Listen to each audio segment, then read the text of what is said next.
To thank God for the privilege of access, privilege of access, especially the people that I'm on the session with. There are people that I look up to from afar.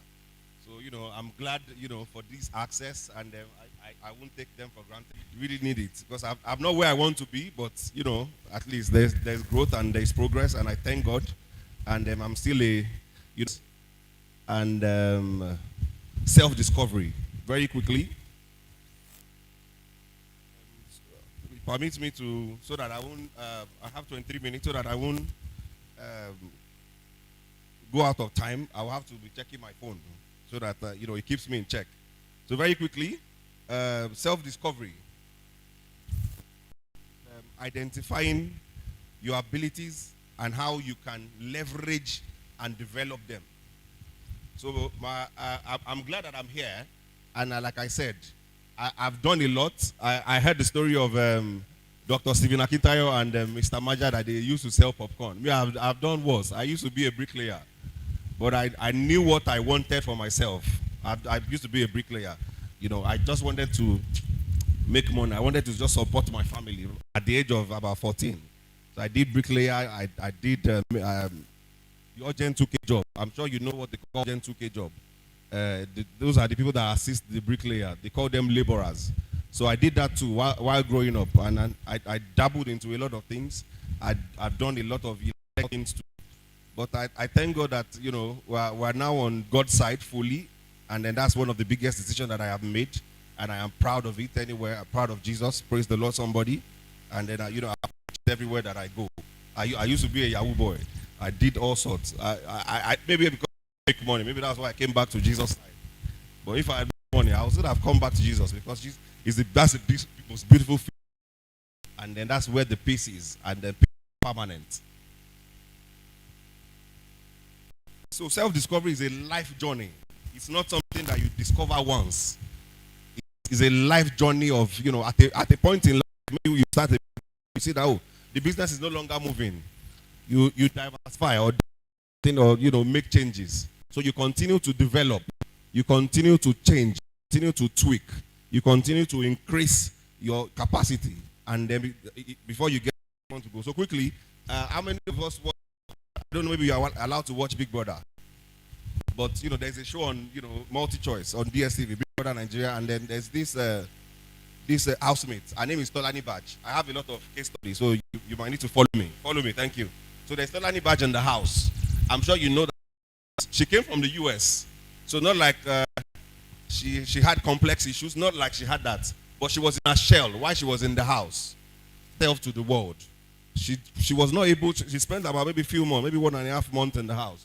But she couldn't sell herself. So she was just there, she was behind the scenes, she was at the background. She was not the top 5. But she stayed longer in the house because she was always hiding behind the cameras.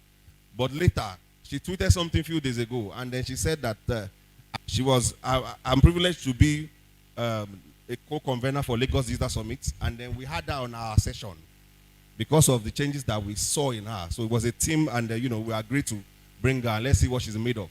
And then when she came on stage and she killed the show, and people were like, they didn't expect her to deliver that much.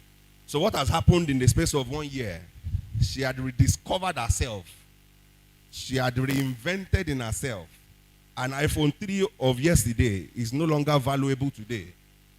An iPhone 10 of yesterday may still be valuable, but may not be as faster as a 13 or a 13 Pro Max. So small should no longer be beautiful.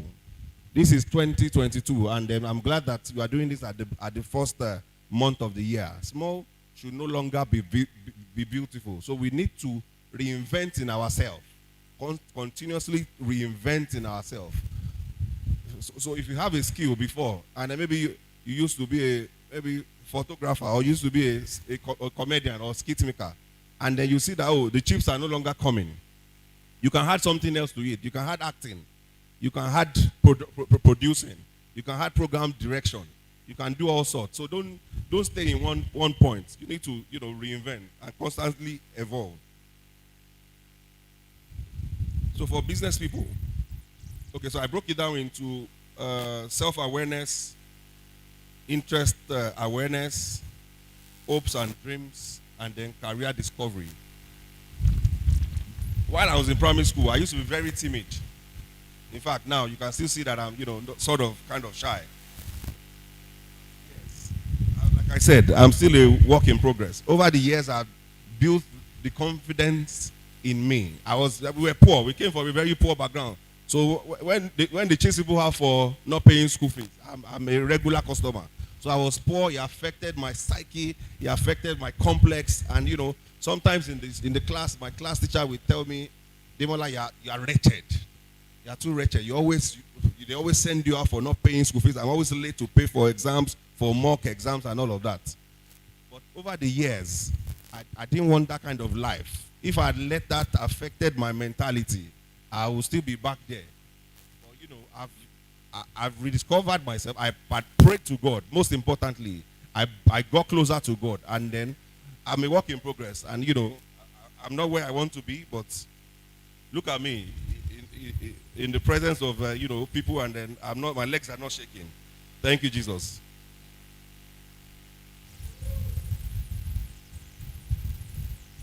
So how to discover yourself? Number one is self-awareness. First of all, you need to understand yourself. You need to know what you want. And you need to also know what you don't want. There's a Yoruba saying that, you say, "Mafi lo kulolomi." So because you are looking for favor, or you need people to help you, and then you are now a yes person. You now don't have a sense of your own. You let people take you for granted. So you need to also know what you want, and then know what you don't want. Those are that's how to discover yourself. So let me give you a story of my life. After NYSC, I finished NYSC in 2012. So after NYSC, my dad wanted me to teach in Bongon. And then my salary was a private university, private secondary school, and the salary was 40,000. So I was like, fine. It's money. And then I'd apply for jobs everywhere, I didn't get job. But my dad was concerned that Otikpari, you need to go and, make a life of yourself. So he offered me a job, 40,000 job as a social studies teacher. But I didn't take the job because I was trusting God, I was applying everywhere, doing all sorts of interviews and everything. I didn't get the job. And then the job that I was waiting for, that was supposed to call me, they didn't call me for it. And then when I was ready to settle for the job, they said it was too late. But I didn't know that God had something in stock for me. I was praying to God. Back then I used to tweet, but the money was not enough. It was, the social media space was just evolving. So, the brands are not ready. They're not fully investing and funding that space. And then out of the interviews that I went for, I got the call. It was not even supposed to be the job that I was supposed to do for. One person was qualified. So the person that qualified didn't want the offer again because the money was lesser. It was Benga Chesson. They said that they needed somebody to go and train ex-militants in the Niger Delta, Oporoza, Koko, and Kayama. Those were, core Niger Delta areas. And then they wanted somebody to come and train ex-militants. So Benga Chesson rejected that offer. But me, I was new in social media, I wanted to explore. And then the money was good. It was about maybe 320 something thousand. And they wanted kickback. After that 320, they will still take like about 120. I didn't mind. It was a 3 weeks job. So that's much for me. Like, that's about making 200,000 in less than 3 weeks. So I took that offer. And then ever since then, God has been wonderful.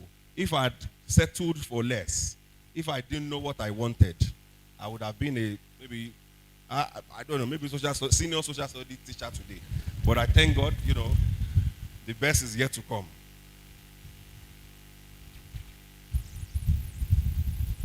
Opportunities are like buses. There's always one coming. So when you miss one, no matter what, it may be late. I'm here, standing here to talk to somebody today. It may be late. But God has something in stock for you, no matter what you have missed. But then again, don't just say God has something in stock. You need to pray, and then you need to put in the work. So the prayer point should be, God, every locked doors or every locked doors, come and reopen it and then reopen more new doors. Those are supposed to be your prayer points. If you are in my shoes or you've been in my shoes, you've lost one opportunity or the other. So that's the prayer point to put down.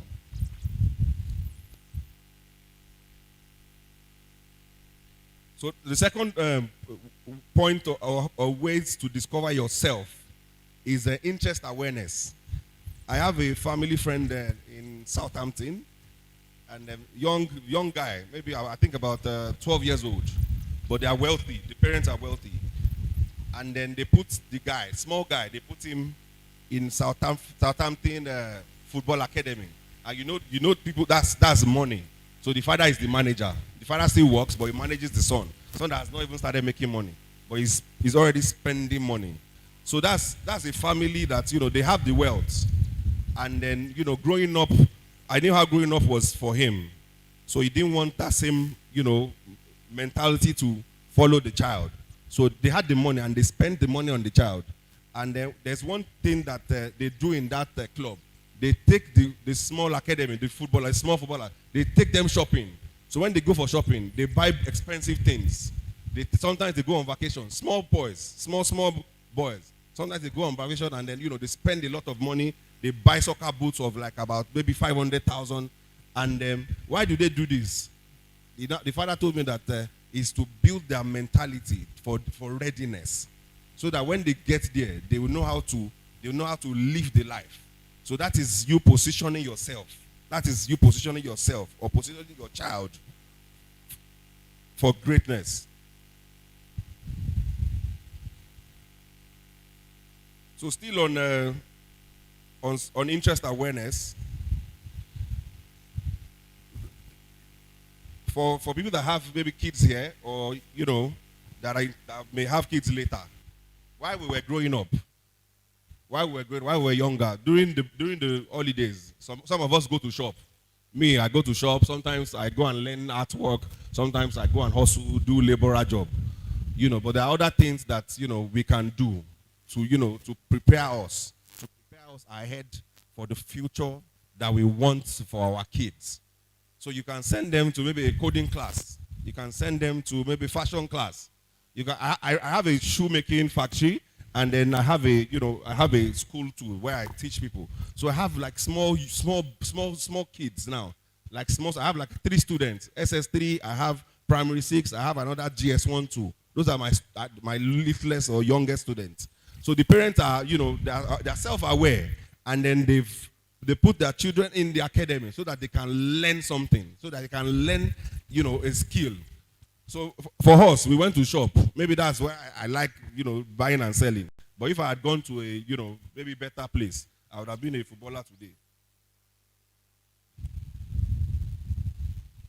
So the third one is hopes and dreams. So people say, follow your dreams. I say, forget that. Invest in your dreams instead. So, if you keep following your dreams, you may continue following it and then you don't meet up with it. So just invest in it, whether dreams or whether career, whatever you want to be, or whatever skill that you have or that you think is coming or you nurture. Very quickly, let me tell you a bit of my story. While growing up, I used to draw very well. So while in school, I draw all the Father Christmas in my primary school on the blackboard. So I had that was an assignment, FA assignment for people, and then people pay me. And then I had interest in graphic design. So I learned how to do that on YouTube, and I got a laptop, and it was a gift actually. And that laptop helped me. Part of the things that helped me today. So one more thing, if you want to give people gifts, be strategic with the gifts that you give people or that you wish for people to give you. They should be, while growing up. So sometimes it shouldn't be ball, or it shouldn't be, be shoe. Sometimes it might be things that you need. It might be a laptop. It might be a training. So like I was saying, so I learned graphic artist, and then I had a magazine back in school. I designed the magazine, and growing up, a lot of people are learning tech skills now. A lot of people are actually learning tech skills. So I have, little, knowledge. I could design very well. I used to be a graphic artist full time. And then, a lot of people are learning coding. I don't have no knowledge of coding. I don't like calculation. I don't like tech. But I could design. that's one thing that I knew that I could do very well. And then when I looked I looked at the list of tech courses that I could take. UI UX was there. UI is user interface. So it has to do with design. So one thing led to another. I could draw, then I could design. Then I'm advancing to UI UX, even though I don't need it. But because the world is going tech, everybody's learning one tech thing or the other. So I don't want to be left behind. Don't want to be a shoemaker with no tech skill. So one thing has always led to another. So find it. There's something out there for you. It might be speaking, it might be singing, it might be comedy. Just find it and then invest in it. Your calling cannot fire you, but your career can. So invest in it. Even when your career fires you, you can go back to it. Maybe write a book, or you have maybe you like farming or something. Just invest in it. Just you can take YouTube courses. You can go back to the school and everything. So for business people here, for people that do business here, don't forget that business is business. I do business too, but sometimes when I make shoes for people, I don't know how to collect my money when people are owing me.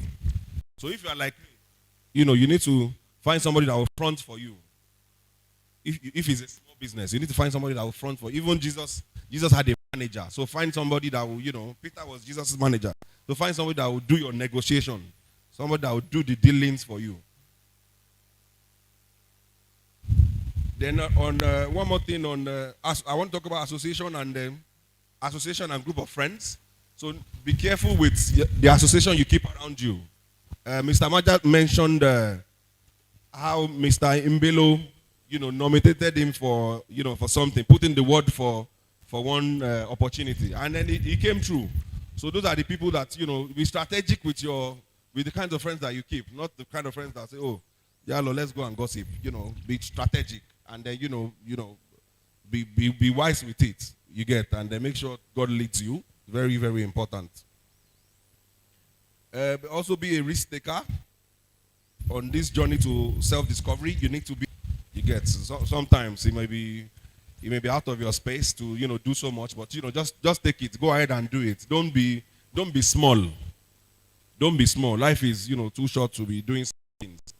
So take risk, and then don't be too comfortable with your creativity. I'm married with a daughter and a beautiful wife. I don't sleep in maybe once in a month.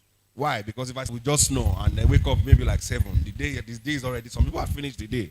So I sleep on the couch. Then maybe sometimes, maybe like once in a month, I go back to the room to make sure I sleep. So don't be too comfortable with creativity, with comfort. It drives your creativity. And then your midnight too is also very, very important. Make sure you don't, I know some people are, night people, some people are day people. But, find one that works for you. But, take your midnight very seriously. And do not hide. Be your own hype man. God does not say we should not be a celebrity.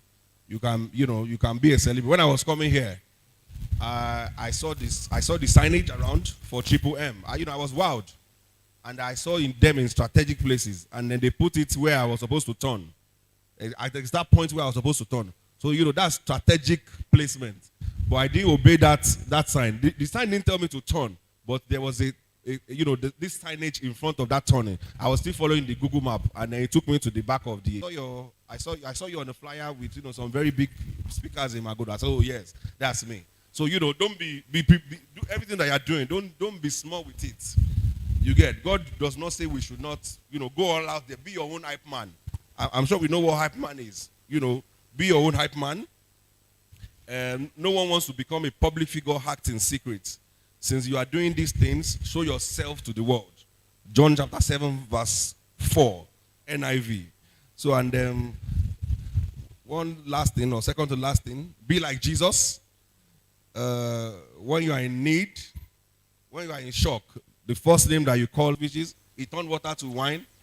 He was dependable. He started at 12. So I'm trying to say that Jesus started early. So you get, it may not be early for you, but whatever time you want to start, let the time be now. The time to start is now. So be like Jesus. He was dependable, be dependable to when people, entrust you with things. If you're a dry cleaner or whatever business that you do, make sure you are, you're focused with him. Oh, I know Maja will not disappoint. He will deliver. Let me tell you why I started making shoes. I used to love shoes so much. And then when I order for shoes, they come in very late. And sometimes they are, rickety, they come out very bad. It's usually the case of what I ordered for and what I got. So I started the business. I got somebody to, start making shoes for me. But I started disappointing people. So what made me start making shoes? I started experiencing the same thing. My shoemakers were disappointing me. And there are sometimes that I have to go and deliver shoe in the middle of the night because they need to wear it Sunday morning or Saturday morning. So I went to learn it. I went to Mushi Market and then I learned it for 1 year. I learned it in 2018, and since then, I've trained over 30 people. So why am I saying this? I didn't want to disappoint people. I want to be that dependable person, because when the time comes for your recommendation to come, if you are not dependable, you will miss it. Let me tell you a case study of a promotion that was supposed to come at a job place, a workplace. The person used to come in and you call in, oh, I'm sick. Can you stand in for me? Oh, I need to go here. My dad is sick. I traveled. And they kept on saying the same thing. And then there was a recommendation that came that it was supposed to be promoted.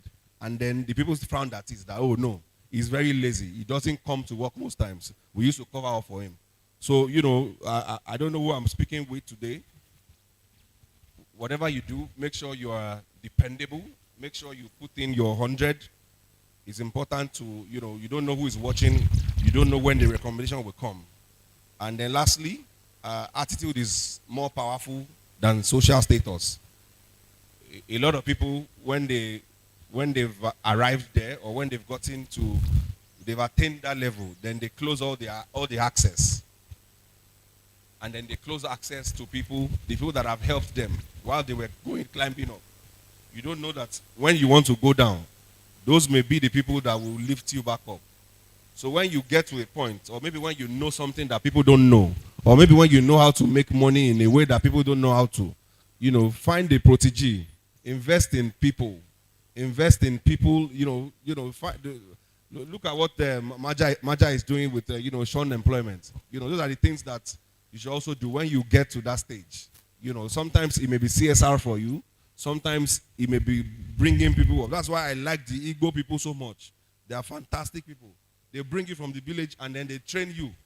When they train you, they give you everything. They pour everything into you, no matter what. And then when it is a time for freedom, they set you up. They give you money. Sometimes they even give you, their customers. Unlike my tribe, I will mention that when you want to do freedom, they will tell you to go and buy the clothes that the shaman will wear to do freedom.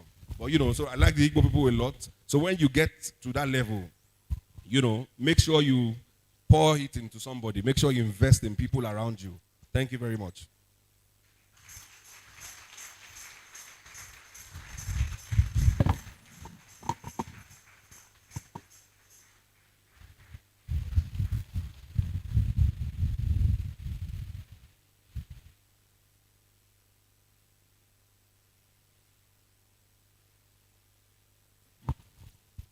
Come on, guys. If your hands are not too busy, help me celebrate them all. Expose.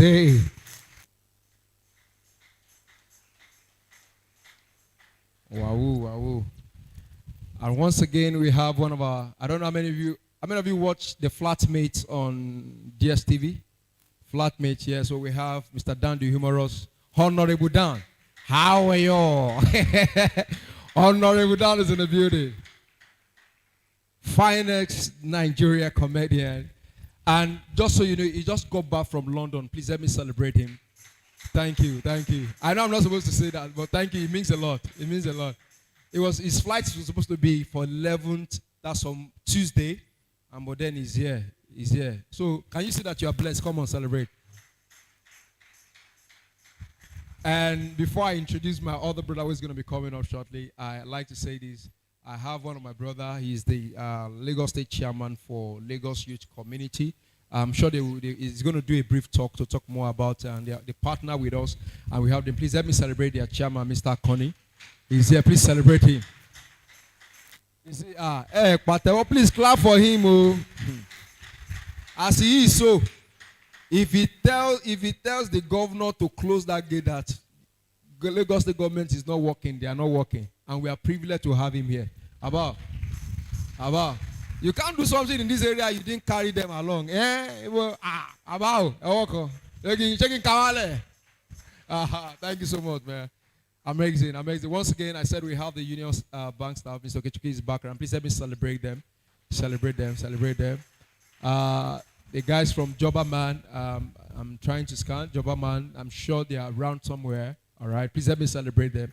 So a lot of things is happening today, and we have people from Lagos State Trust Fund who are going to be joining us too. So wonderful stuff. Every person here today will get something at the end. Please celebrate yourselves. All right. Check. Okay, so it means we are together. Please tell me you enjoyed my French session. Demola expose. All right, awesome. Me, I've heard his story, but did you hear his story? So we're going to have question and answer session much later when we have the three speakers speak, and then we can then, please, don't be too shy with your questions or ask. And don't forget what I say. I say to walk. Abi? So anybody who wants to act now, you want to appear in Mr. Dan the Humorous just did a comedy show, one of the biggest comedy show in Abuja recently. We saw it. You can't hide it. We saw it. So for those of us who have talent in entertainment, please see him. And not just a comedian, he's also a God-fearing person. Please celebrate God and celebrate grace. And I know his wife is not here. Some of you see her like every other day. You see her like every other day. She was. I know you are saying if you watch Channel's news, 10 o'clock news. That fine woman, please celebrate the wife, even though she's not here. Celebrate her, please. All right, amazing. I want to bring up again another wonderful speaker. I don't know, this person is so special to me. He won't know why I like him so much, but let me just share it today because I'm privileged to have the microphone. Mr. Somto Umbelu is an amazing brother to me. You know, when you have friends who can recommend you even without getting an approval, they don't have to call you, friend, are you interested in this? Or they just put your name safe, and then those people just call you from nowhere and tell you that so person. And there's one person when I want to, if there's a project I'm planning, I'm sure he's the first person I called when I was planning for Triple Hem after coming from prayer and dead. Guys, please celebrate him. He's loaded. Ha! And then you know when God will not do it again, he now gave him another overloaded wife. Come on. Like Honorable will say, how are you? Please celebrate them. Please a round of applause for Transformational, a wonderful youth development coach. Help me welcome Umbelu Somto. Thank you so much, brother. Thank you.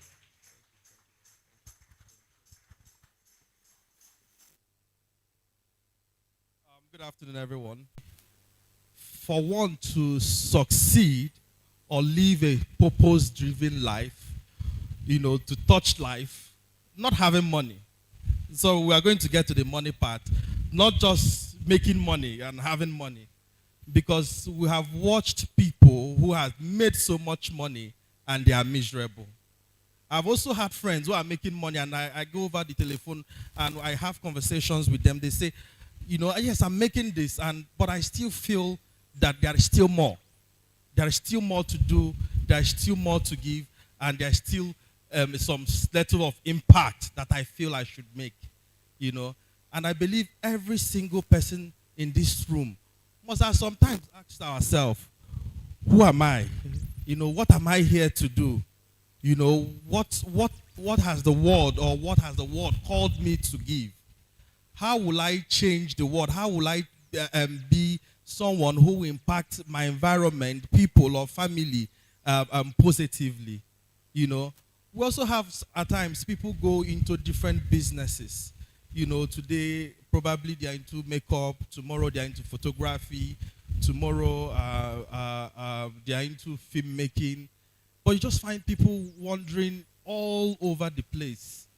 But sometimes there's still something lacking. But also, we also have some people who have been able to answer these questions about understanding who you truly are or who they are. And you can find out that once you get that, you get hold on it, and the pilot will say people start moving on autopilot. And I think that is the background of everything, you know. And some people are so lucky that at the age of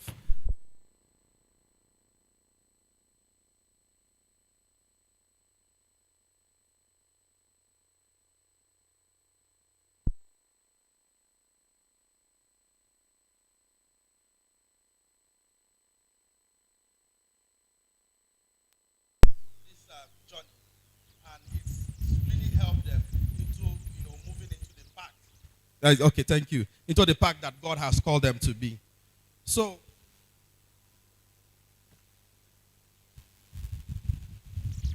looking at the word of synonym of self-discovery, you could have questions around self-examination, self-questioning, soul-searching, and self-observation. And to me, I think this is just the basics of understanding God's journey, and who God has called you to be. So I'm going to also take some verse in the Bible. Someone should give me Psalm 82, verse 6. I don't know if someone can also help me read that. Psalm 82, verse 6.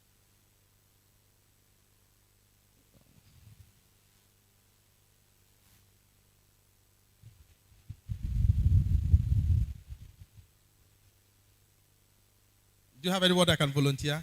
Okay, I can take it. Okay, you have someone? Okay. So can someone give her the microphone? Yes, verse 6. Psalm 82, verse 6.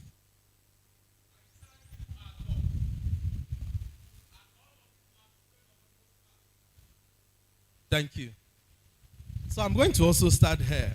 Just like my brother have said, sometimes we'll go through this journey and we are confused. The only one who can give you this pathway, who can give you the design, is the person who have manufactured the bin itself. And we could see when you manufacture cars like Toyotas and Mercedes-Benz, or even your laptop, and it has a problem, what happens? You have to take it back to the people that made it and for them to redesign it and say, this is how this works, this is the mistake, this is the error, and this is how it should work. And that is how God has designed us, because he has made us in his own image and likeness. And in this chapter, I could say, for I say unto you, for ye are gods. So that's to also understand that the way God has made you in your own image, in his own image and likeness, to say that we are supernatural beings, and accepting that you are a supernatural being and you have been blessed with immense abilities and power to achieve whatever you want to achieve is such an amazing starting point to discovering who you are and the journey and what God has called you to be. So for us to go through this, I'm going to talk about 6 keys to achieving self-discovery and also understanding your purpose. Number 1 is success is transistent. It is all about growth, awareness of where you are, where you're going to, your ability to put place on milestones, and also understanding that success is not a destination, rather it is a journey. So even in the journey of self-discovery, understanding who you are, it's not something that you say, oh, I've gotten to a particular place and I've known all myself. I've known all God wants, what God has called me to be. It is a journey. As you proceed and walk, God reveals himself more to you. He reveals the mission and vision and what he wants you to achieve. The next one is understanding your purpose and destiny. According to Charles Darwin, it's not the strongest of all species intelligent that survives, but the most flexible. You have a masterpiece inside of you, No one like any other person has been created or ever created. But if you go and grow without painting your masterpiece, it will not be painted. No one else can paint it, only you. Saying that God has created you to be your own masterpiece, meaning that God has created you to do immense things. God has created you to take immense, giant, projects, in immense, with immense ability, to achieve, his grand purpose for you. So the question is, how can we get this confidence? Understanding, because once you understand who you are, you understand what God has called you to be, and you understand your journey. And when you understand your journey, God will bless you, or God will give you inspirations on what to do and how to go about it. So I'm going to share a little story about myself. Many years ago, during my university days, of course, in the journey of soul searching and asking questions of God, what have you called me to do? And how do I, be an agent of change and inspiration to my generation? Well, of course, sometimes they say, sometimes people, whatever makes you tick or whatever gets you angry is also an indication of problems or things God has called you to solve. That's why I'm going to take you to a chapter in the Bible, Nehemiah verse 5, verse 6. When I heard their outcry and their charges, I was very angry.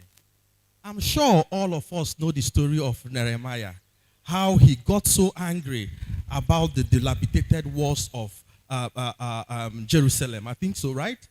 And how he was so angry.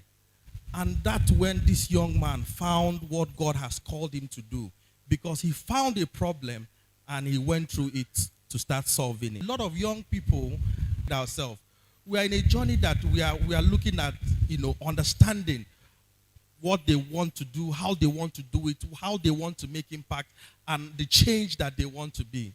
And I said, okay, if this is a general problem that people have, why not write a book? So that's how in 2000, during my stay in university, I wrote a book called Pathways to Uncommon Greatness. And while writing this book, you're just scribbling something and, wanting to inspire people and all that. So and God said, oh, why not just put this book out there, so you could launch it and so that people can have access to it and get inspired. Well, of course, we did it and we launched it. And even as a young man, when we are planning to launch this book, you find that no money, no support, nothing. But because there was a dream that I want to put out my words, and I want people to get inspired, and I want people to move from one direction or from one place they are, we wrote the book, launched it in Abuja, and I remember when I was talking to people that, see, I have this book I want to launch, and I need you to come, and be part of this project. And a lot of people will say, a young person, you're just young. What do you know? Why will you write a book? Or what can we learn from you? But of course, we went ahead and did it, spoke to some key people, and you could so be amazed that when you have conversations with older people, oh, you're doing this. Oh, we want to help you. How do we support you? And that's how we got support and launched this book. And that was the beginning of the journey. So what am I trying to say? I'm trying to say that when you have a dream, God has put inside you, he's going to call people to support you and make that dream to come to life. The next point is environment and relationships. You cannot really achieve what God has called you to be without having sustainable relationship or without having to build relationship with people. Also, you find out most young people, meet people immediately, and you're needing them to work on your project, and you're asking them you maybe meet people and you're asking them for money immediately without even maybe seeking for mentorship or seeking for guidance or building a relationship with them. Like Maje said, things don't happen just immediately. You have to get to know people, build relationship with them, and sometimes find a mentor. Because you cannot really get to where you are without working with people who will go on a journey with you to teach you the ropes on how you achieve it. My brother talked about the Igbo people. That when they want to train people come from village, they train them the ropes of business and how to go about it. So do you want to be a photographer, the best teller, the best tech designer? Look for someone who is working in that particular dimension of you work and serve, because that is also the one of the issues or the problems we experience now. A lot of young people don't want to take that pain to work under someone, to contribute or work with them, or even try to understand how it's being done. Because until you get a mentor, work with that mentor, serve under that mentor, you will not really understand the ropes of that business or the tricks of that business or how those things are being done. So it is very important to check your environment or check your relationships and all that. So also going through, when I went to school abroad and I went to do my master's, and of course I had a whole lot of young people or my friends who are also working on projects. Just like Maji, I was sitting in a board where on an organization where that was giving grants to Africans to work on some projects. Just because I was opportune to sit on that board, I had to call one of my friends and say, "Oh, you're working on this project. I think that this should, why not send in an application, right? And don't worry about how we are going to work on it." And he did. He sent in the application. And when we all sat on the table to look at all the applications that were coming up from different parts of the world, of course, when Nigeria came, and they said, "No, I think we should give it to this country, this particular project." How they say that, oh, Nigeria is a big country, they have more. Why not go to a much, much poorer country or a much more country that needs funds and all that? But of course, because I sit on that table, and of course, I also have relationship with the person that has sent in that application, I was able to put in some few words and say, "Oh, I know this project. I have worked with this guy back in Nigeria. I can see the impact that he's making, and I think he should get this." And that was how we were able to steal some good amount of money, international dollars, that guy, it was approved. Imagine if I don't have relationship with this guy. Imagine if this guy was not my friend. Imagine if I've not worked with this guy. He could have also lost this funding for this project. So as you also go in the journey of self-discovery, it's very, very important that you check who are your friends, who are you rolling with, and the kind of energy. Sometimes energy also matters, because when you move, I have the saying that in the university, that when you move with 3 intelligent people or 4 intelligent people, you're the 5th one. Because whether you like it or not, with time, all they do will start rubbing off on you. So the next one is about discovering, your passion. It's also important that you discover what you do effortlessly. Also discover what you love doing and what you love doing effortlessly. What is that thing that easily comes to you? When you were able to decide, no matter, even if it means Twitter. My brother was so good with Twitter. He was so good with digital media, and that was the first foot he used to launch out. It's also good that you discover some of us are good with painting. Some of us are good with writing. People like Chimamanda Adichie, who is one of the most acclaimed international Nigerian writer. We could see the impact she's making globally just by writing.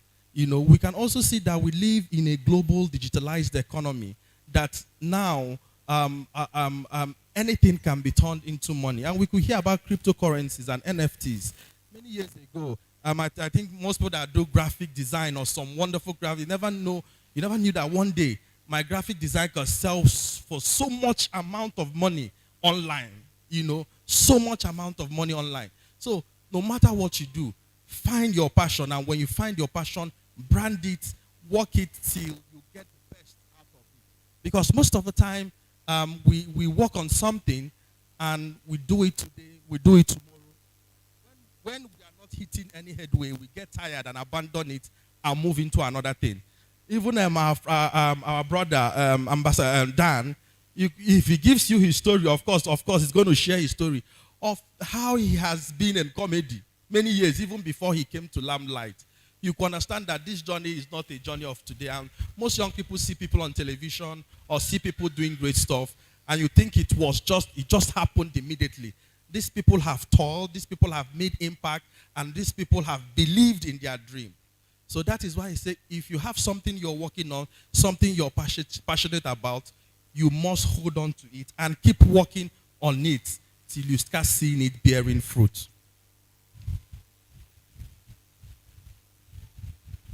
So the next one I'm going to also talk about is, we live in a country or in a continent that is bedeviled with so much wicked problems.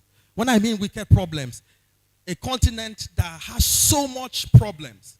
You know, when you go abroad, and most of the meetings I attend, you know, because I'm in the development sector, most of the presentation you see people doing is white people doing or the foreigners doing is that they are projecting how much young people or numbers that are in Africa and Nigeria and the potentials that is there for business. And that's why when you see the flights coming to Nigeria are filled with a whole lot of Chinese, Japanese, the white people are coming. Of course, why we are living. Why? Because these people have been able to identify that Africa is a continent that has so much potentials. So the question I'm going to ask each and every one of us today is, Africa belongs to us. No one will solve the problem of Africa except us. No one will solve the problems of Nigeria except we that are living here. You also see the story of Dr. Stephen Akintayo. Of course, if you understand his stories from popcorn, you know, research card business to a very big real estate mogul. And we have also seen that turn around to a whole lot of entrepreneurs in Nigeria who have been able to make impact. And now it's so crazy online that you hear that Flutterwave had $1 million valuation, you see drug stock, and these people are amazing young people who have been working so hard on their dreams. I'll share the story of one of my friends. When he graduated out of the university, he was so good with, he wasn't even good in photography. But because things were not, you know, the people paying his fees are done paying his fees, and there was nothing else to do. And he decided to go and learn photography, right? And this young man went to YouTube and started learning photography, you know. After that, I think he talked to some few friends that have started photography, and I need you to support me. And he was able to get a camera, right? And then started doing his photography business just gradually. But as time goes on, over the years, I found out that this guy kept getting better and better and better and better. And then he now ventured into documentary photography. And I'm here to tell you that it's not more than 3 or 4, more than 2 years now. This guy is one of the most acclaimed international photographers we have, not only in Africa and going to the world, and he's from Nigeria. Casey Mwakalo. He does photography. And now, if he goes to do a documentary photograph for an NGO or international organization, because these are people that call him only, is about $1,000 to $2,000 a day. Dollars. And this guy is always in the field. Like he's always in the field. So what if this guy was latching upon one auntie or taking seat that, please, I need you to come and support me, give me money to do this, or still even wallowing in the sphere of who always blame aunties and uncles and villagers and people who do not have any business with us. But because they have not really looked into themselves to ask themselves some critical questions of who they are, who they have called to be, how would they add value to the world? And this is how my friend is traveling, making impact, and doing awesome work in photography. I also going to talk about one of my friends, Ron Sichidebe. One guy, during our NYC days, you know, he was working on a CDS project. Most of us know CDS project. This young man was so passionate about people dying of cancer and about how people that are dying of cancer, they don't have advocacy for them. Government is not really putting so much eye on them or providing support for them. And most of them go online to beg for treatment and all that.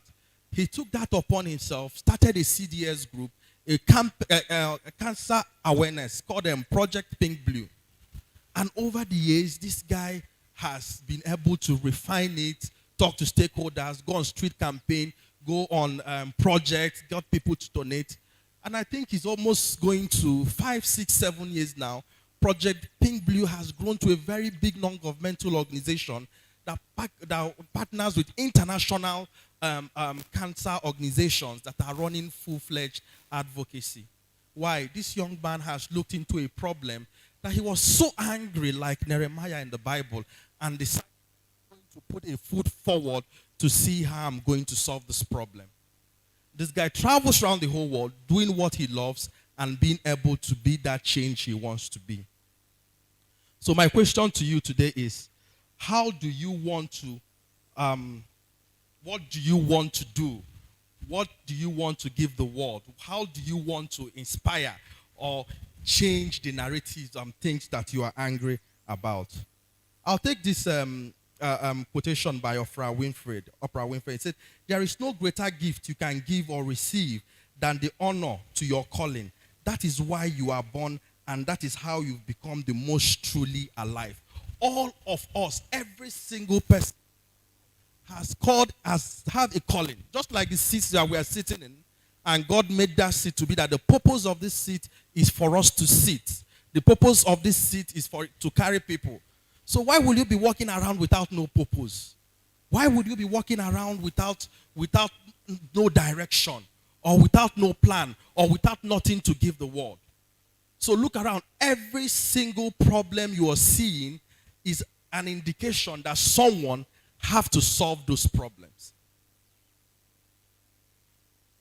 So in a nutshell, African solutions to African problems, like I mentioned earlier, implies that the time for Africans to take things in their own hands and make use of their resources and solve their own problems.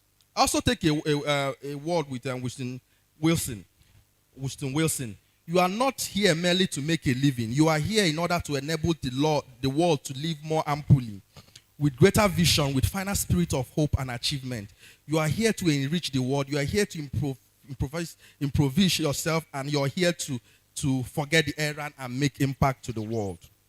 So you have to define your goal. Define what you want to do.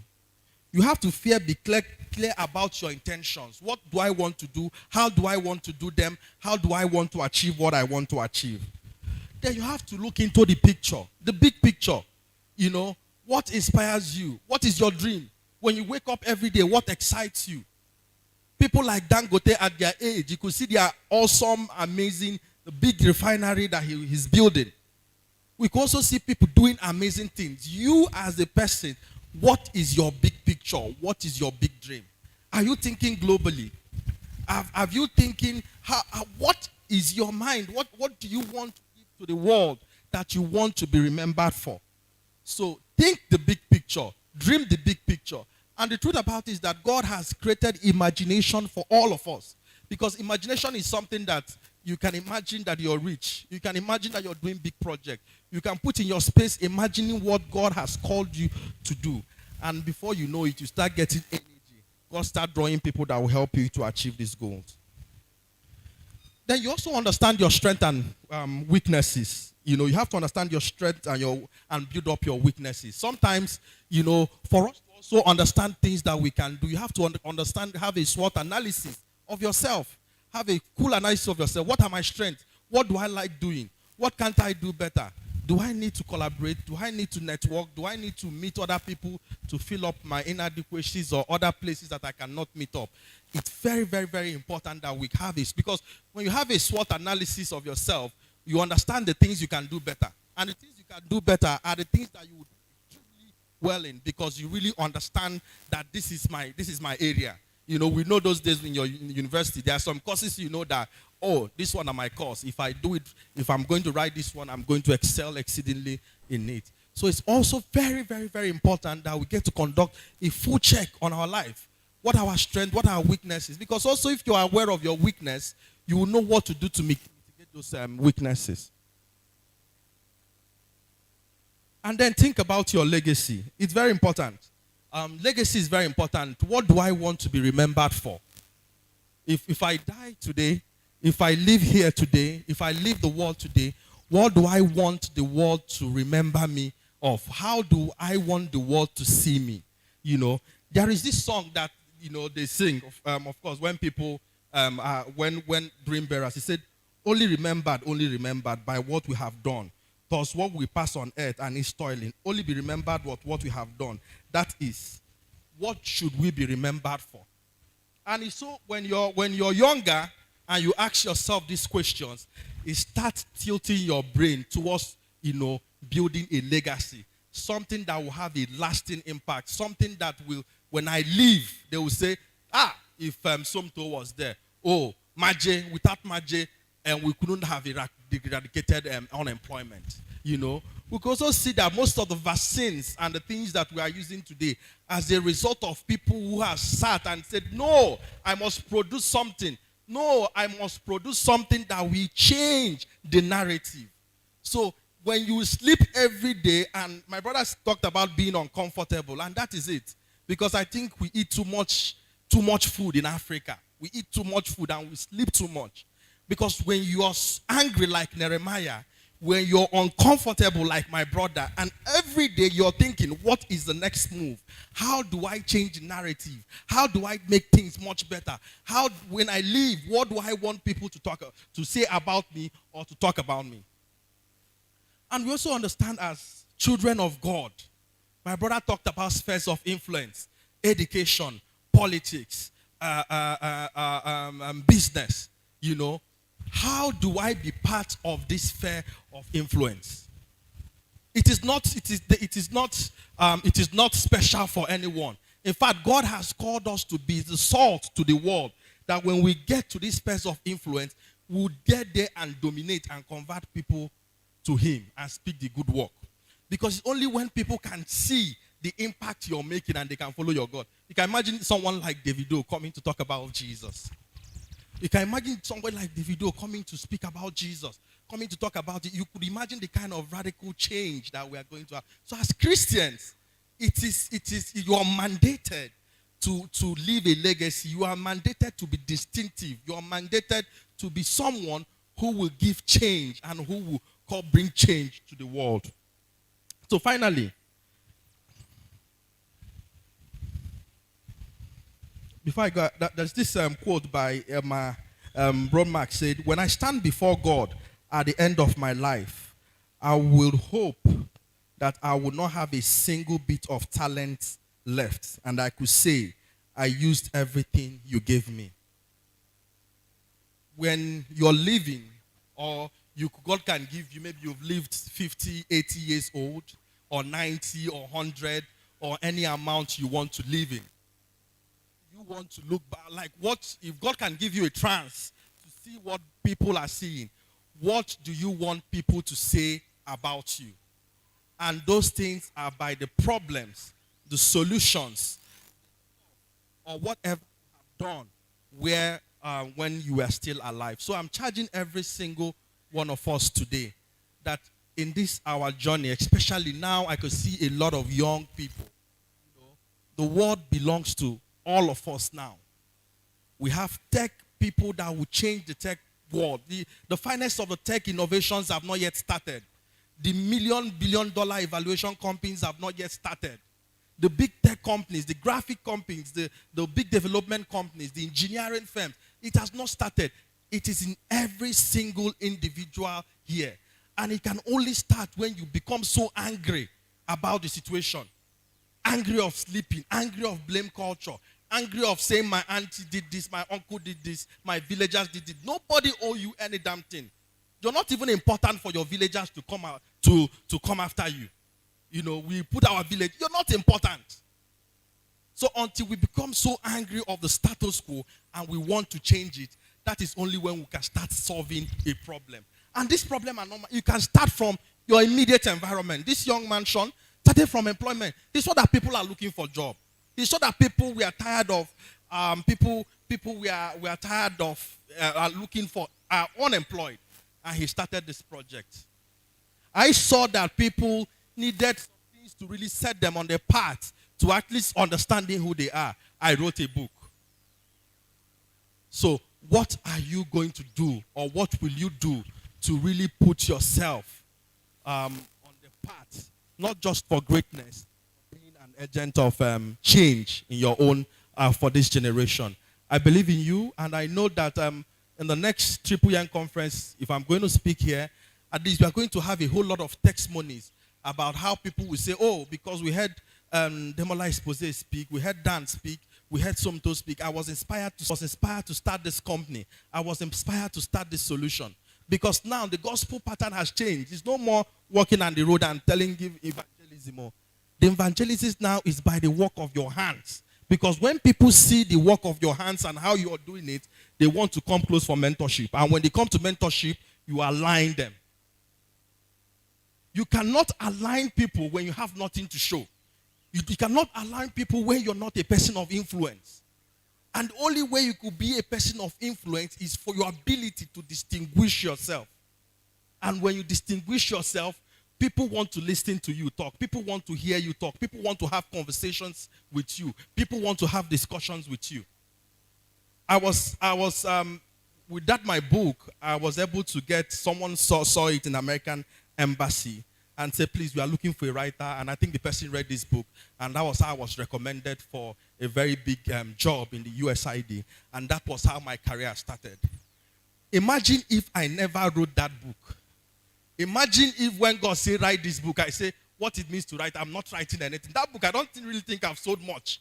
But because somebody read it and said, oh, I like this writer. I like the pattern of thinking. Come and work with us. And that was how my career in international development started. And also in the journey, I walked over the years and I was walking. I was still uncomfortable because I understood what I've been called to do. And at some point, I left the job. I sold all I have. I went to Amsterdam to study. And then doors start opening. My brother talked about rebranding yourself. Being able to invest in yourself. Imagine when I got to that position and I sit there, I'm not going to improve myself. I'm not going to get more knowledge. I'm not going to get more studies. In that trip, I was able to make a whole lot of contact for a lot of my friends who are starting projects, who are doing some amazing things in Africa. You could see how God is pushing one person to be a blessing to every other person. So by the time you understand that God has put you life that are dependent on you. Brother Mbelu Sopto, thank you so much. That's wonderful. Don't forget, I said this is an opportunity for you to get to hear from these people and then get to meet with them. For those of us who are eyeing international scene and all of that, he's been there. In fact, he was the first set of person who recommended me outside the shore of Nigeria for the foundation. Please once again help me celebrate him. Thank you so much. Thank you so much. All right, before I bring up my dear Oga, is my boss. That's Honorable Dan himself, you know. I don't know why, just anytime he say, how are you? The thing just gets me. Please, a round of applause for him. I'll be bringing him shortly. But then I want to, although Mr. Mbelu did that, I also want to welcome to this place a wonderful brother who also made Jobaman to be here.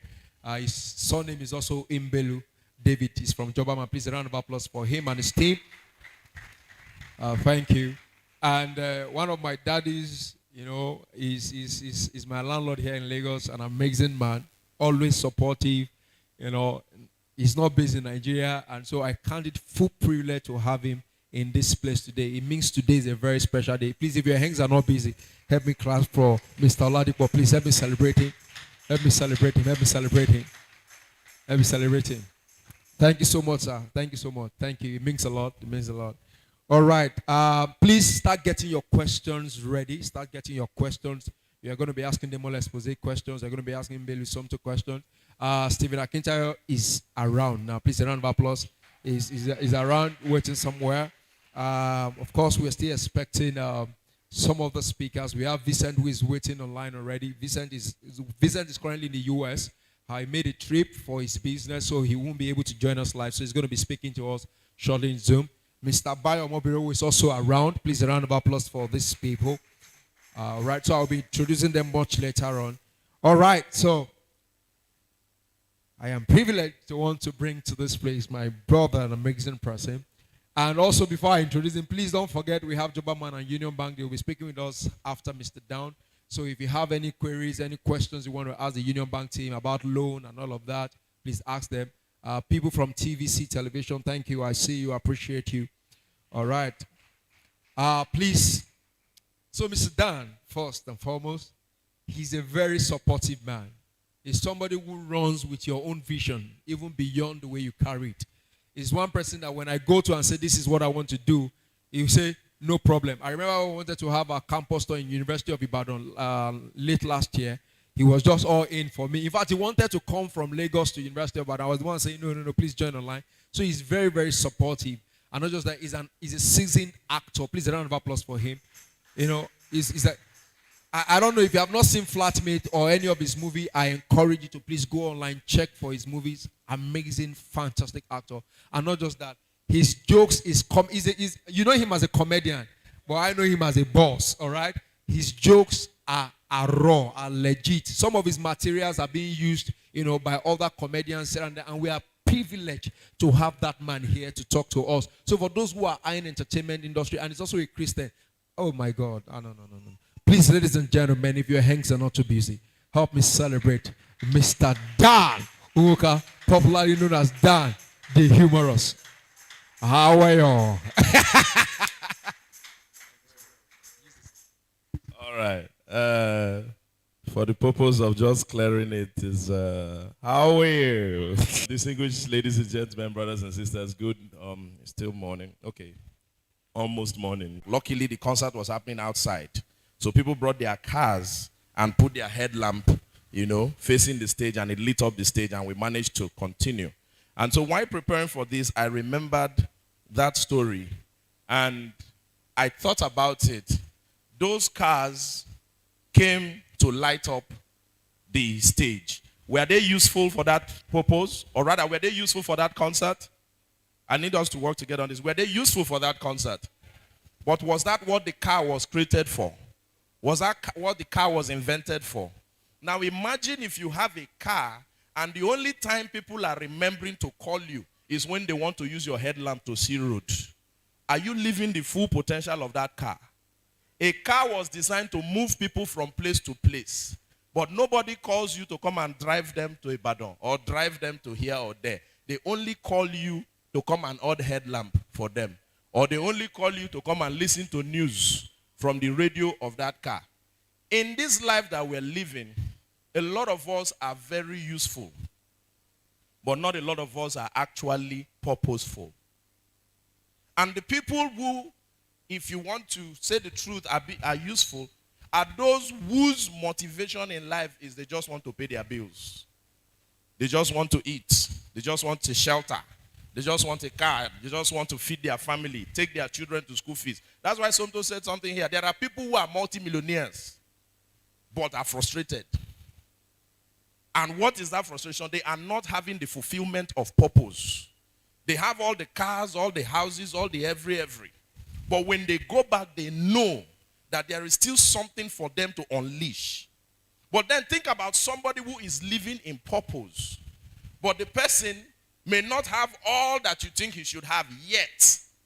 But that person has happiness. That person has ease. Purpose gives you ease. Purpose makes you live stress in a stress-free manner. What can you define as purpose? If somebody is going somewhere, everybody will meet at beggar bus stop, but not everybody is going the same place. Some are going to Egbeda, some are going to the island, some are going to stop at Maryland, some are going to different places. If you know that when you set out in the morning and you're going to your office in VI or Lekki, and you get to Third Mainland, there is traffic. There is still this small comfort that you have in your body, in your spirit, in your system, because you know where you are going. And you have already timed it. That because we know that there is traffic in Third Mainland, I have to leave at 5:30 so that I will still meet the office at 8 o'clock. But somebody who doesn't know where they are going will get here and they'll say there is traffic here. What's the next bus to jump? They jump into the next one. They get another traffic. I can't stay in this traffic. What's the next bus to jump? And they are going back and forth. Those are the kind of people today you see them. They are doing makeup. Next tomorrow, they are selling hair. The next week, they have come back to make up again. You move them upper week, they are now into food. You say food, now they rain now. Okay, which food are you doing? I'm doing small chops. The next thing, they have less small chop to pepper soup. Stay one place now. You're confusing people. So, purpose, the journey of purpose begins with an understanding. And what is that first understanding? That you are not created by mistake. The fact that you are walking this earth, health people will tell you that from millions of sperm cells, it's only one, a minute aspect that produces every human. So the fact that you are walking on this earth, it doesn't matter your family circumstances, it doesn't matter how your background or wherever, the fact that you are living and breathing on this earth. Somebody asked me, what is the biggest thing I fear? I said, the biggest thing I fear is death. Because as long as I'm living, even if I am blind, my mind's eye can still see. Even if I am lame, my mind can still stand. Once your mind is sharpened, you can do anything and conquer anything. So it begins with that understanding that I am not here in this earth by accident. I am not here by coincidence. My father gave birth to me at the age of 20 when he just finished his WAEC. My mother was 19 years old. As a child, I saw my father go through university as studying as a lawyer. Saw him going through, go to law school. The first time we ever flew to Lagos was when he was doing his call to bar. Then Lagos was the only law school in Nigeria. Today, look at me standing in front of you. I wasn't born in perfect parents, but an understanding of purpose made me to know that for the fact that I'm on this earth, and it's on programs like this, as a young chap. I started out doing my comedy when I was 17 years old. A lot of people, sometimes when I call my age, sometimes they'll just shock. In fact, a few of my friends were gisting sometime last year, and someone just said, come on, you do 43 years ago. You do 40 last year. You do, come, Dan, when beyond 40, I say, leave that one first, leave that one. When the time comes, we know. You know? Things like this. Then in Winners Chapel. And I was able to sharpen my mind and understand that I was not here by accident. Now, once you have that understanding of purpose, you have to now answer certain questions. Who am I in purpose? The Bible says, and Sonto mentioned it briefly here, you are the salt of the earth. Another part of the Bible says that you are the candle light that has been lit and that cannot be hid under a bushel. Another part of the Bible says you are a city set on a hill. Three things that are common in those three scriptures: relevance, influence, importance, most importantly, impact. You don't the city set on a hill, the candle lit on the table is something people can see that is a beacon of light to them. However, there is salt. You can't see salt in your food. If you open any food and you see salt with your clear eye, be very afraid. But you can't see salt in food, yet its presence or absence can be felt. So you don't have to be famous. You don't have to be walking the streets and the streets will close down before you're making impact, before you're being relevant. Some of the names Somto mentioned here, I've not heard them before. But they are not the Davidos, they are not the Burna Boys, they are not the Mercy Chinwos and Nathaniel Bassis. But in those very little industries, those names may not matter to me. But for those who function in the photography industry, that guy is very important to them. For those who function in the cancer industry, the other person you mentioned is important to them.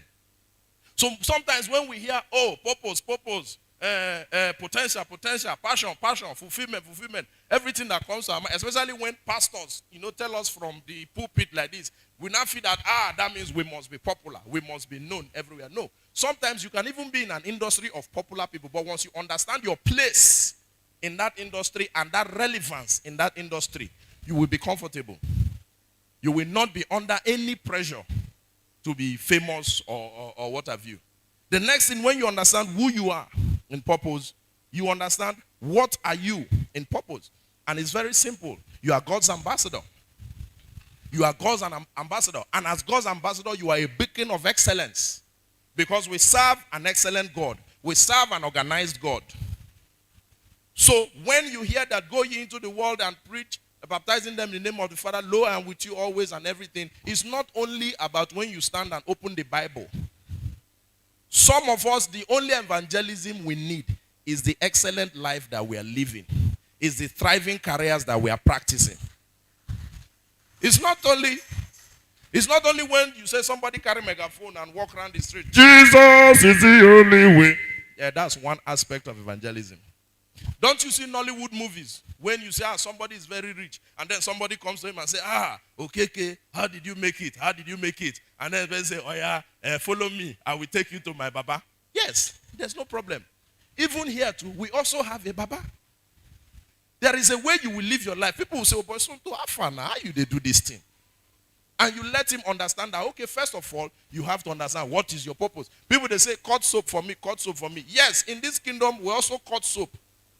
And just like Jesus by the well, like he told the woman, the water I will give you, you will thirst no more. In this kingdom, the soap will cut for you, you will not need to bath again. One bath. will give you a soap of understanding your purpose. Are we communicating this morning? Now, the next thing is, where am I? Where do I belong? The marketplace. I understand it was mentioned earlier, the different spheres of influence. Everything falls into those spheres of influence, from media, entertainment, politics, education, family, religion, government, political, government, military. Everything falls into. So you do not have to only be a pastor or a minister to stand in front of pulpit before you are impacting lives. So in that marketplace, you understand that you are the salt of the earth. You must be relevant no matter what. And then how do you now function in that purpose as God's ambassador and then in the marketplace? And then number 4, the why. The why is very key. Like I mentioned earlier, when you are just going about, you just want to eat and be happy and just feed your family, feed your children, there's a problem. Everybody working in purpose must be a problem solver. Because everything created with a reason and intent is as a result of a problem that needed to be solved. Somebody saw that, somebody needs to be speaking to hundreds of people and the person can't shout. How come? Yeah. How come is when I use microphone example that the microphone went down? Somebody saw that there was a need to speak to hundreds of people. Somebody sat down and invented microphone. Another person saw that, wired microphone will restrict movement. He went further to create wireless microphone. Another person sat down and said, okay, somebody needs to can just be expressing his hand. No need to have a handheld mic, and created lapel. Different things. Somebody sat down and said, okay, no, people can't be walking up and down. It takes long. Let's create a car. And come down to every little thing. We have banks, we have apps, everybody is solving a problem. And one thing you must know, you do not have to be an inventor, so to speak, or a creator, or a CEO, or entrepreneur to be living in purpose. Sometimes you can be an employee. It's not everybody that's a Moses. Some people are Aaron. Some people are Joshua's. The people who are bank CEOs, they did not open that bank now. They came in as entry level, but because they were passionate about banking, of course, working in their purpose in the financial industry, and they grew and became the CEOs. So most times when you hear that, passion, this one, purpose, this thing, all that's coming into your mind is, I go soon resign from work, I go soon resign from work, I go soon resign from work. Some people are gifted followers. They follow so much that other leaders want them.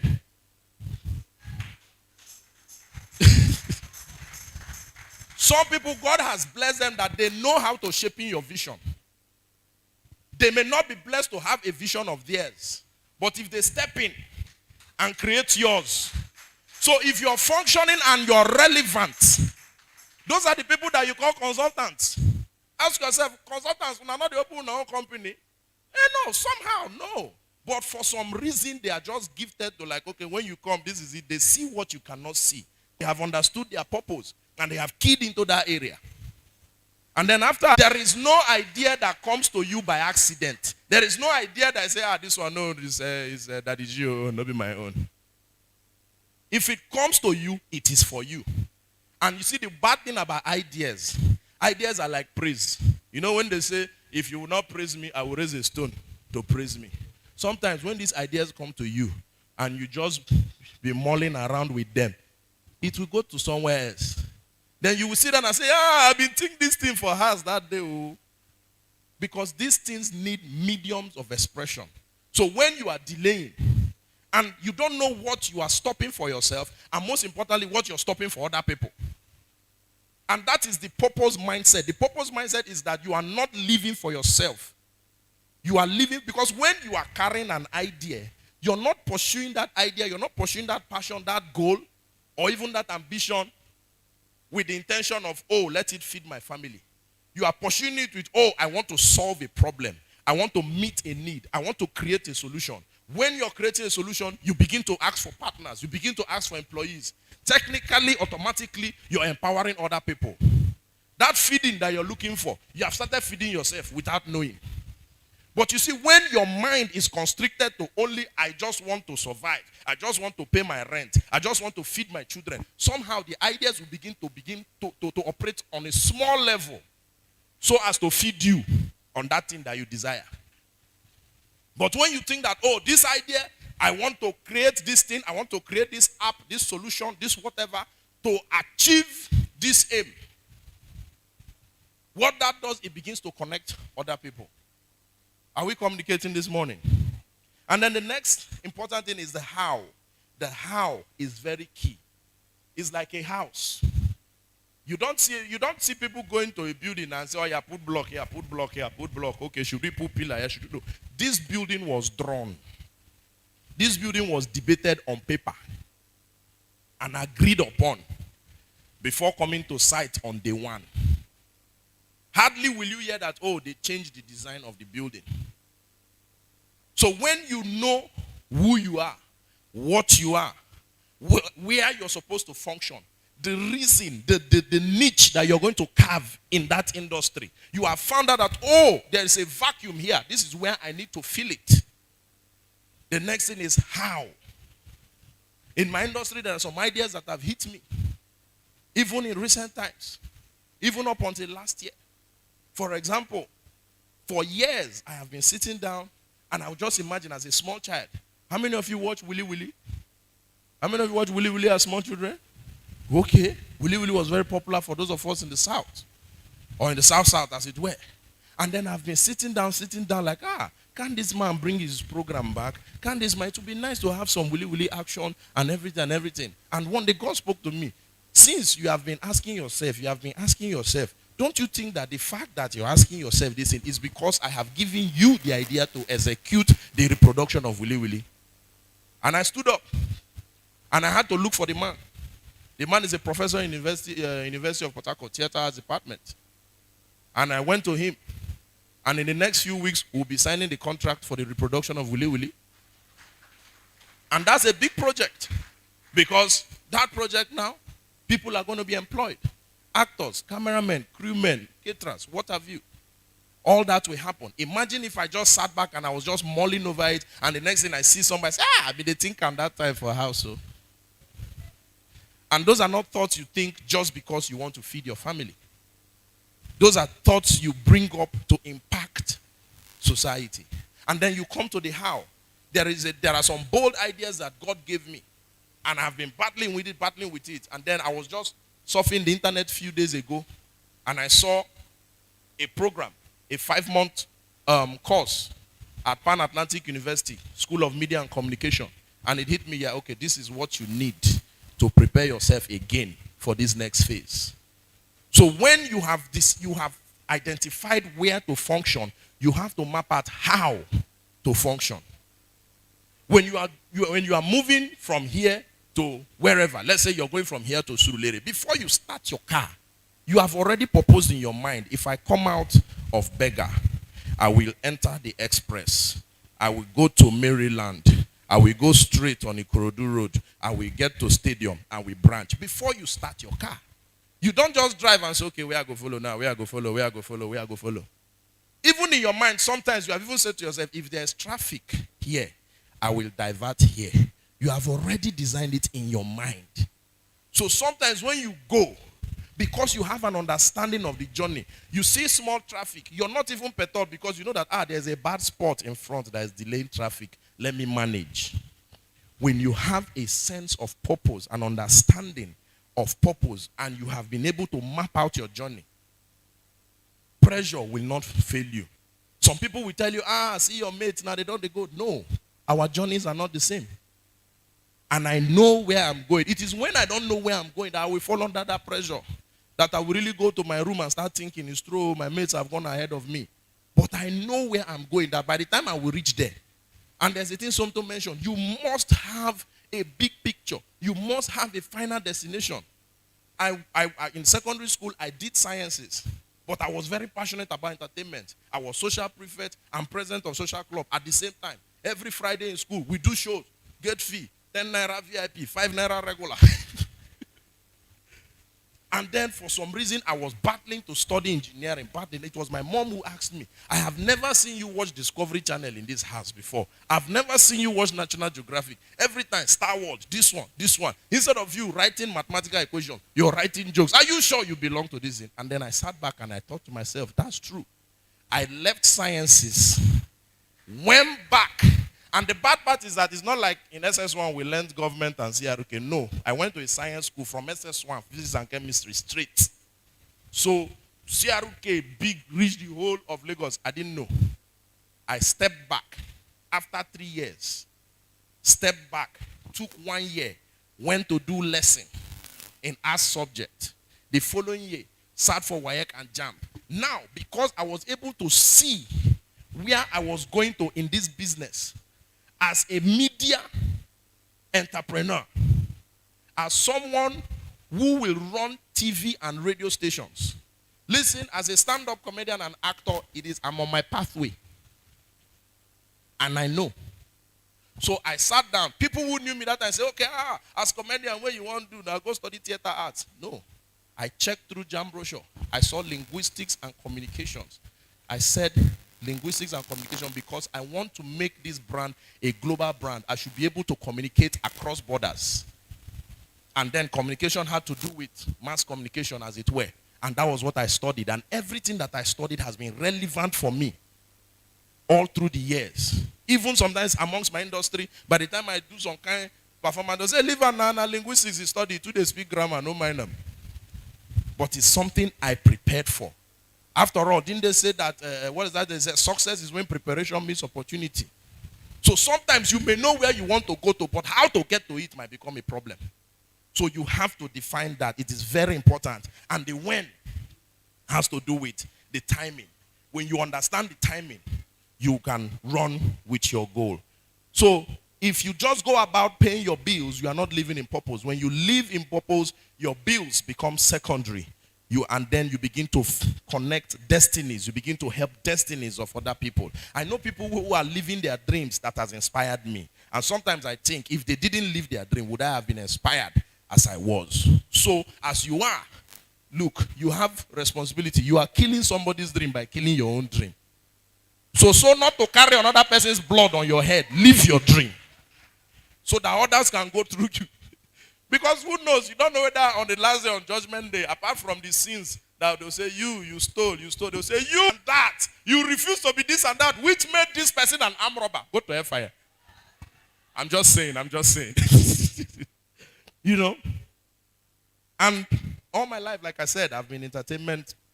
I've been passionate about entertainment. Now, one thing about purpose, very important. Purpose is not created. Purpose is not created. Don't go and say, how do I develop purpose? You create things that are almost not there, or you create something out of nothing, or something out of almost nothing. Purpose is discovered. Why is it discovered? Because it is already there.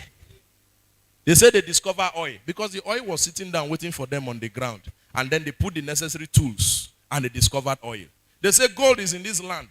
They didn't go and put the gold there. The gold was there all the while. They put the necessary tools, they drilled the gold, and then they commercialized it. What does that mean? It means that it is in you already. The fact that you are living and working on this earth, it is in you already. The beautiful thing about it is that it waits for you. You don't hear that, oh, there was oil in this land and it dried after 50 years. So even if you have not lived your life or you have not lived your full potential and you are 50 years old, you can start now. It's never late. And like fine wine, you can even get better. And why is it in you? Because you were not created by accident. The fact that you are living and breathing on this earth, it is deposited in you. When they say Jesus Christ is the author and the finisher of our faith, what does it mean? That every faith that you want to pray is the author. It all right and keep for ground already. So it is done and sealed. All you need to do is activate. So let me close by saying that with an understanding of purpose,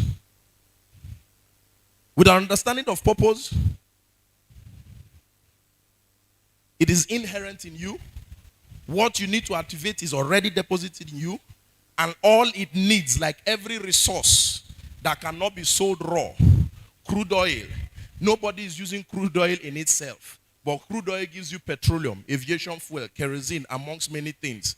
Gold, if they bring gold from the ground and give you, it's probably useless to you. But by the time they turn it into jewelries, it becomes something fashionable, becomes something valuable. The only way for you to be valuable in this life is to dig deep into yourself. Bring out that thing that has already been deposited in you. And let me finish by saying a popular pidgin saying that they always say, "It get why." Ladies and gentlemen, the fact that you are born, the fact that you are living on this earth, it get why. Answer that question.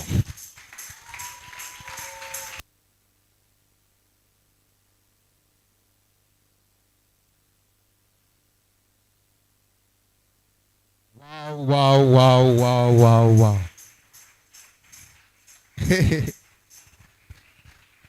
Honorable. Honorable.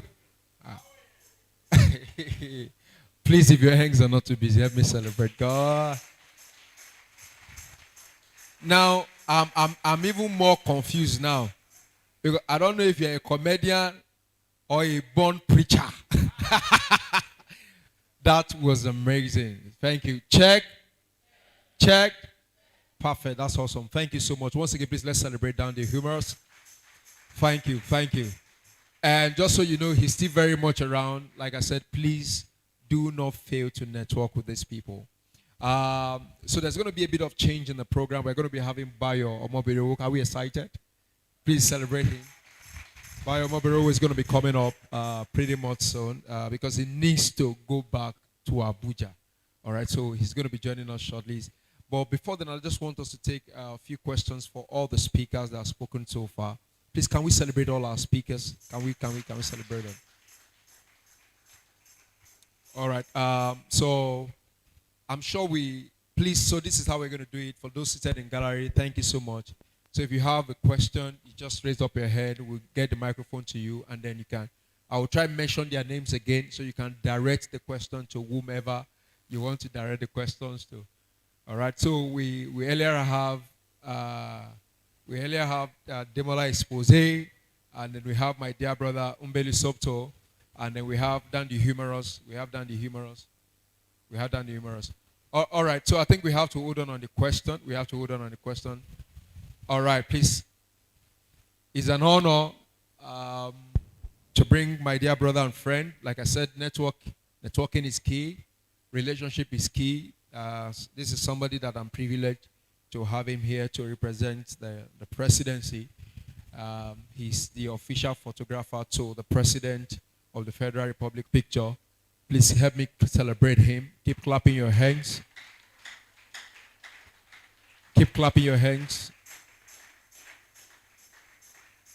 Please keep clapping those hands. Keep clapping those hands.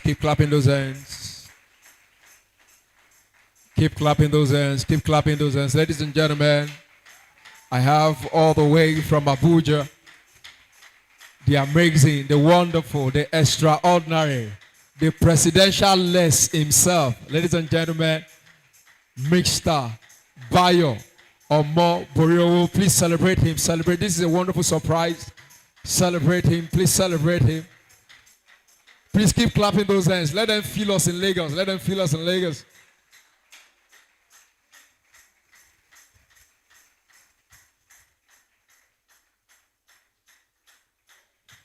Please celebrate Mr. Bayo. Please celebrate him.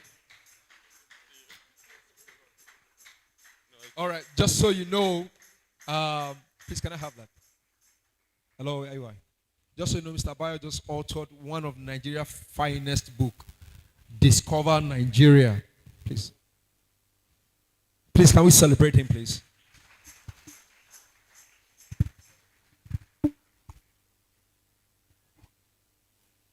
This is amazing. Please celebrate him once again. Discover Nigeria. All right. So, ladies and gentlemen, I present to you Mr. Bayo Omobiro briefly. Thank you, sir.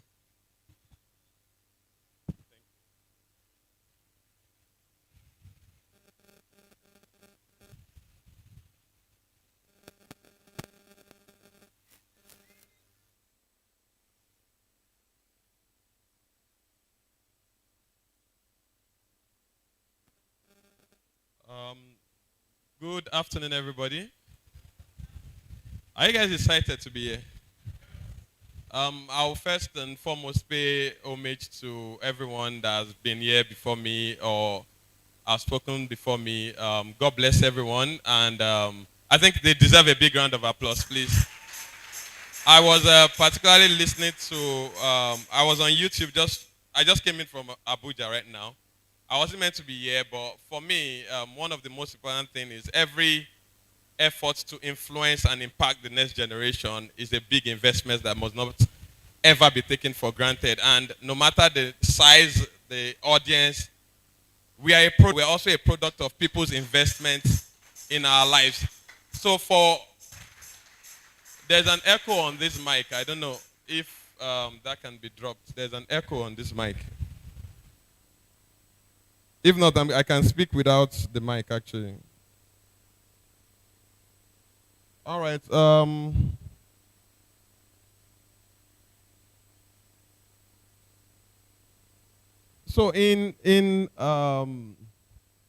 I don't know. I want to make this as informal as possible. I don't like the formal setting, and I'm going to try to make it as freestyle as possible. Is that fine? Or we should do like we're in church? We should not do it like we're in church, right? Okay.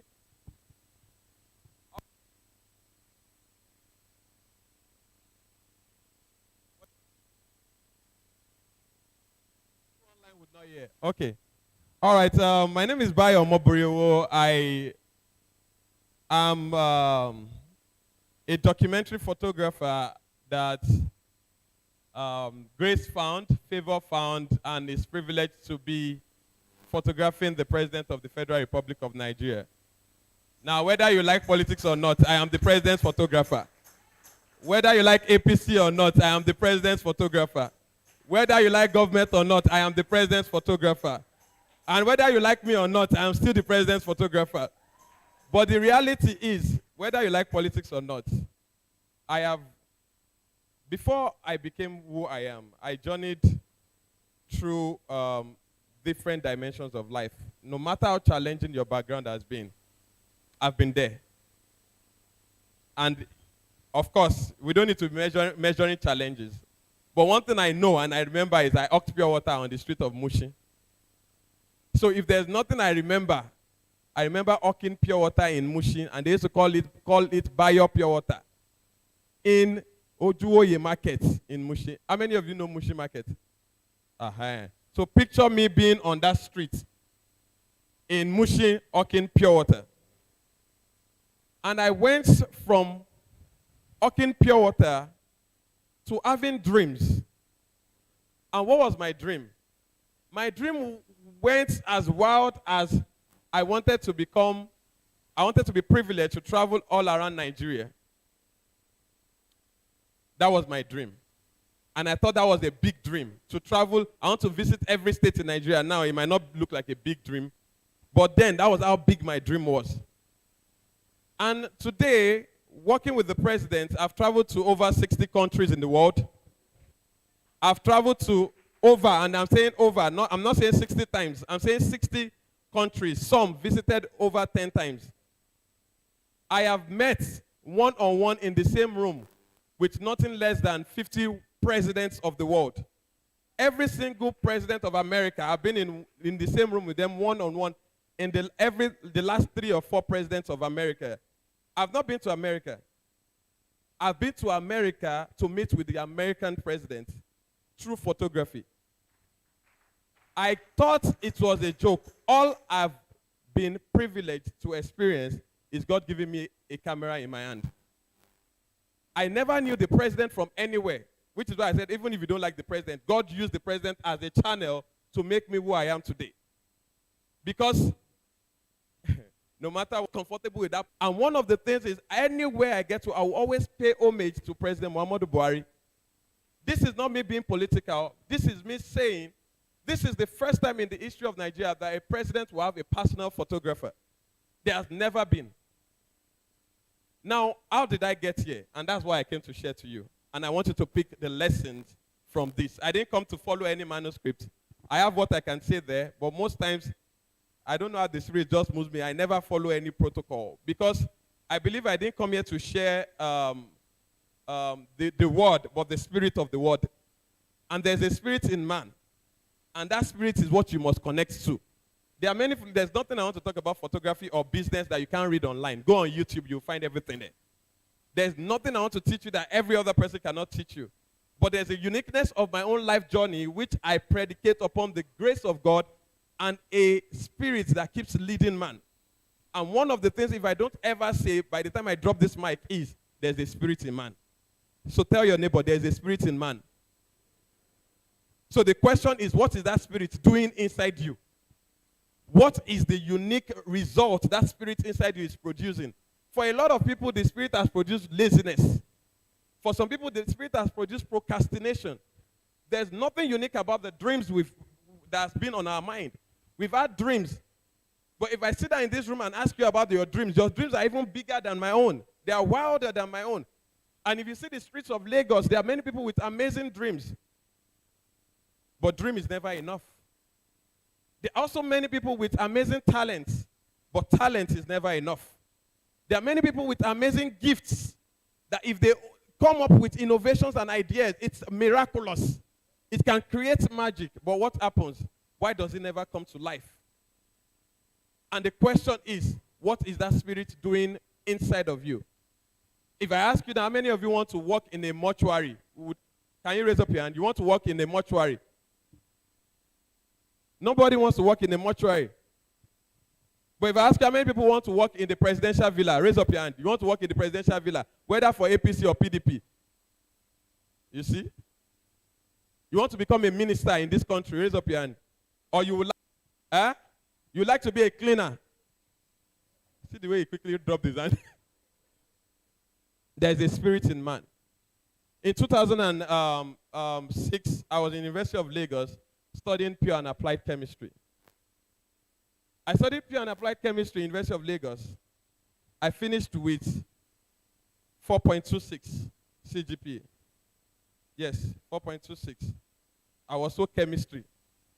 Chemistry was me. I was so serious about chemistry.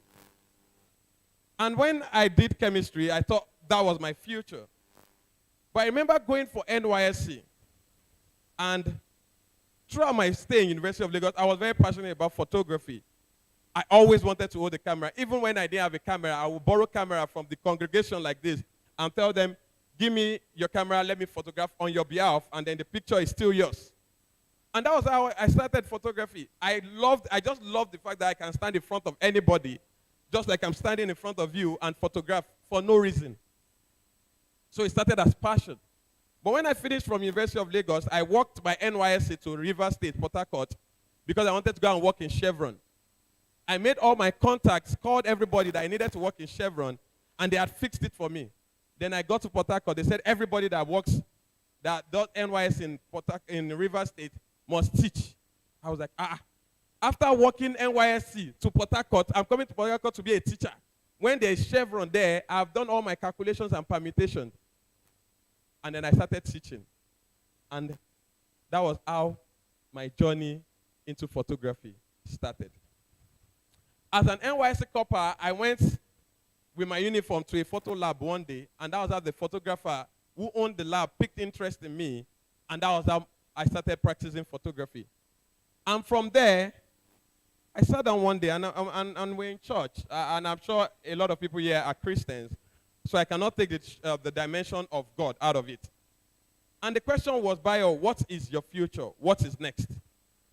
And I heard the Spirit of God tell me, go back to Lagos, because then I was already doing 14-era photography and 15-era photography. So in my mind, I was at my climax. Say, tell your neighbor, you don't need to know how the future would be. No, you guys, you don't understand. You don't need to. A lot of times we are limited by worrying about the future. Worry about today. We don't go far because we are more about the permutation of what tomorrow would be. That we've forgotten about today. You are a product of what you are doing right now. Which simply means the fact that you guys are here listening to me, you are going in the direction of your future. Because you could have as well been at the wedding party right now. You could as well be on your bed, lying down, having a great weekend sleep.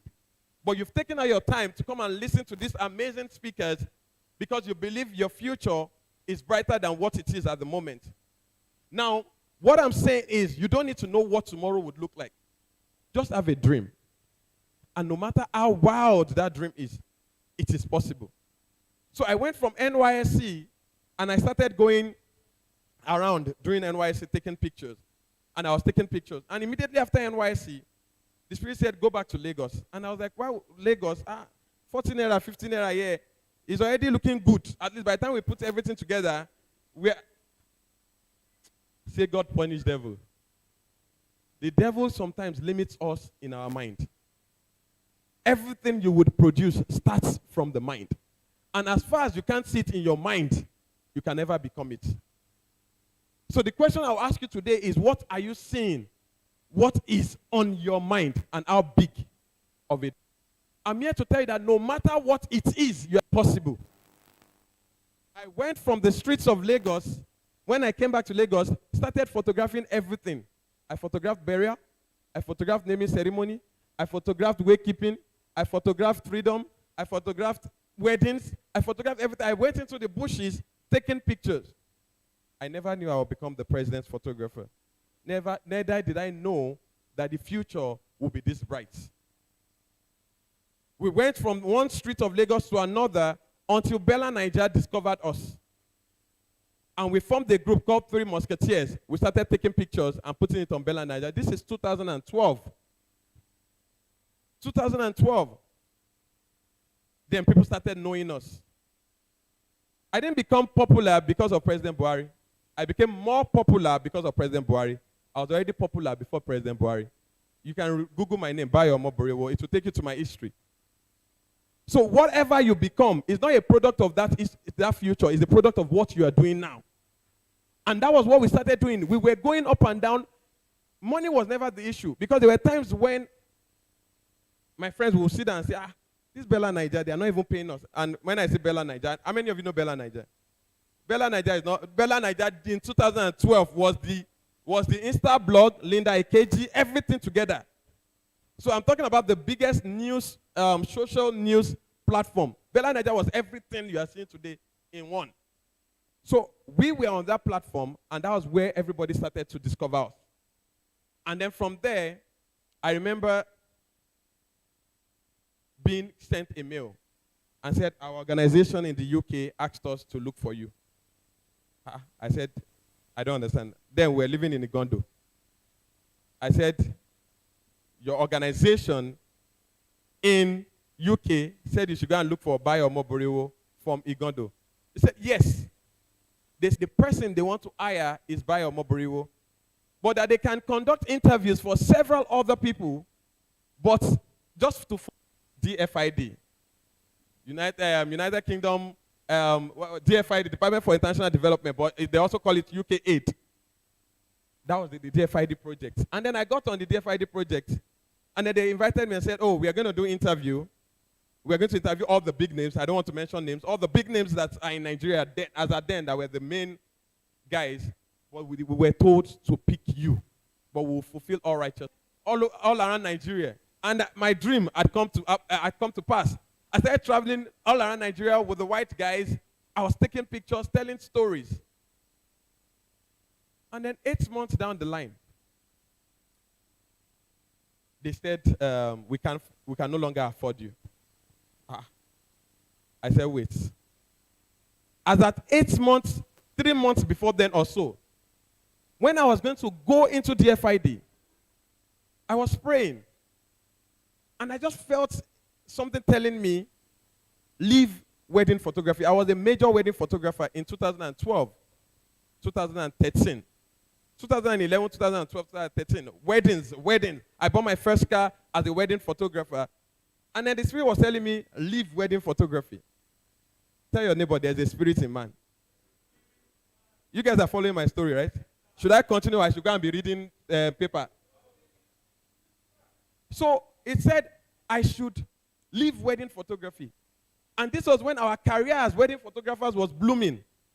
I don't know how many of you know Jide Odukoya, JOP Studios.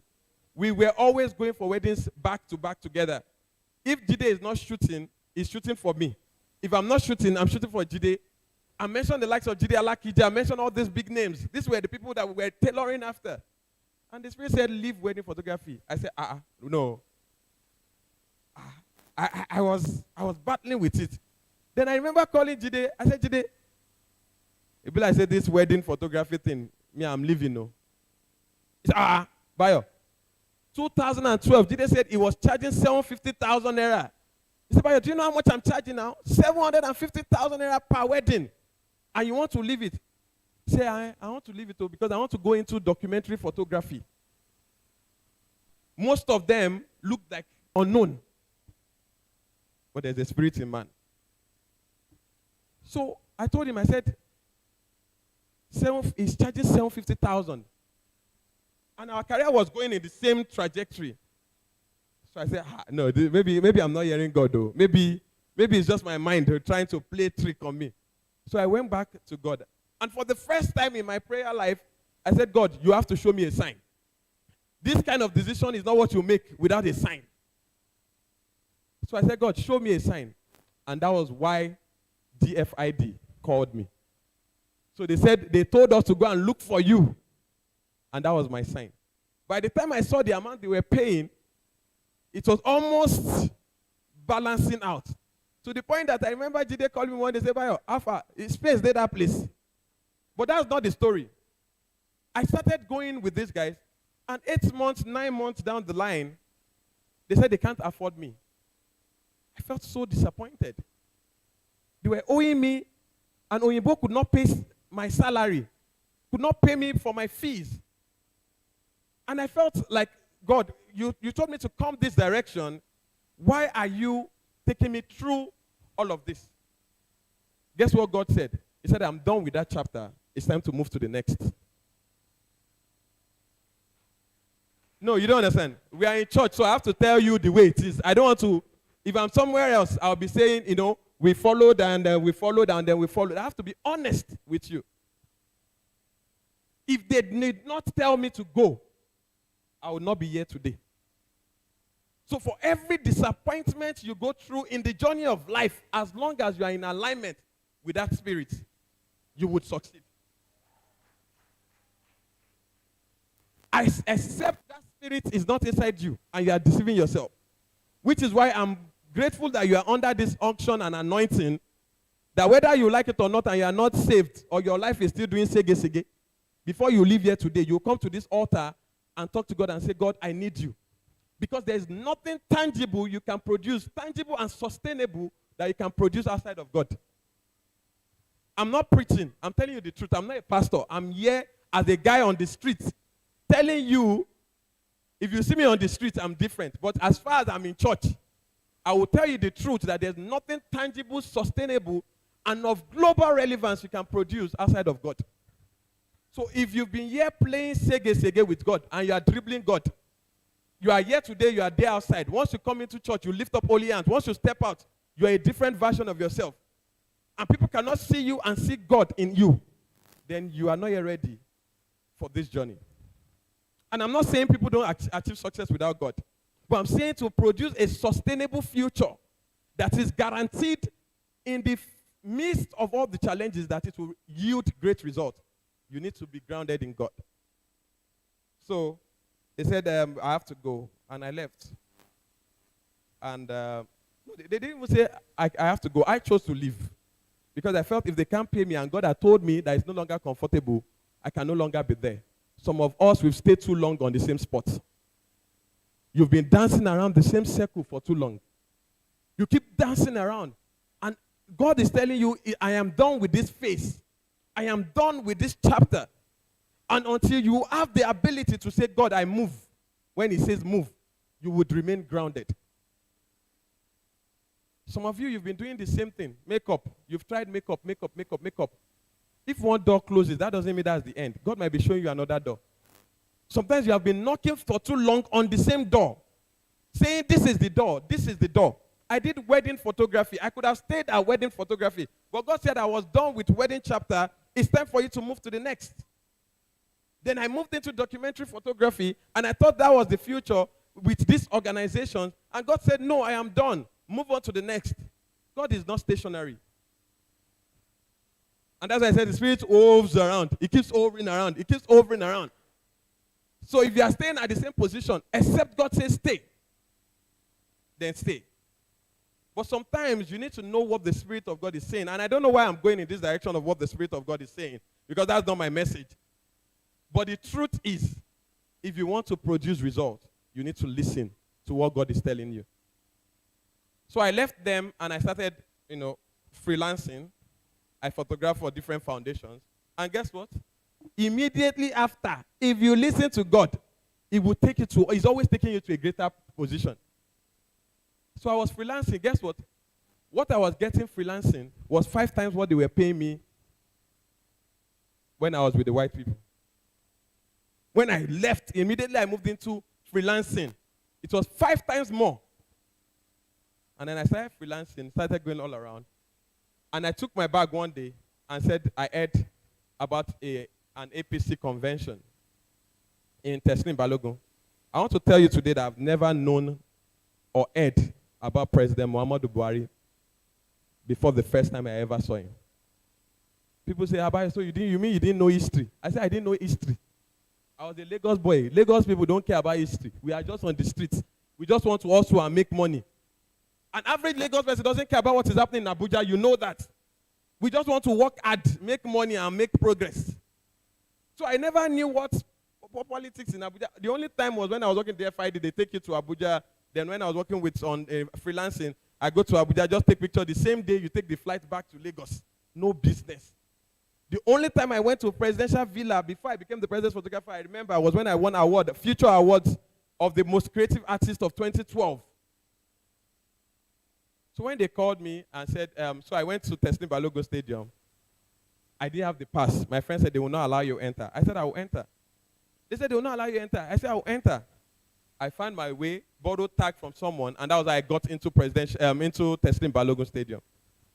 And while I was at Teslim Balogun Stadium, I saw everybody running after a particular man after hours of photographing. And I was like, who is this person everybody is running after?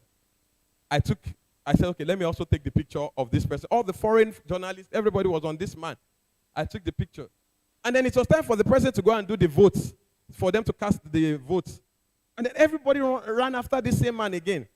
And I was like, I ran after them, say, well, this person, because me, no. Let the Spirit work in you. My calculation and permutation is at least the ones I was looking at, because that was what I knew.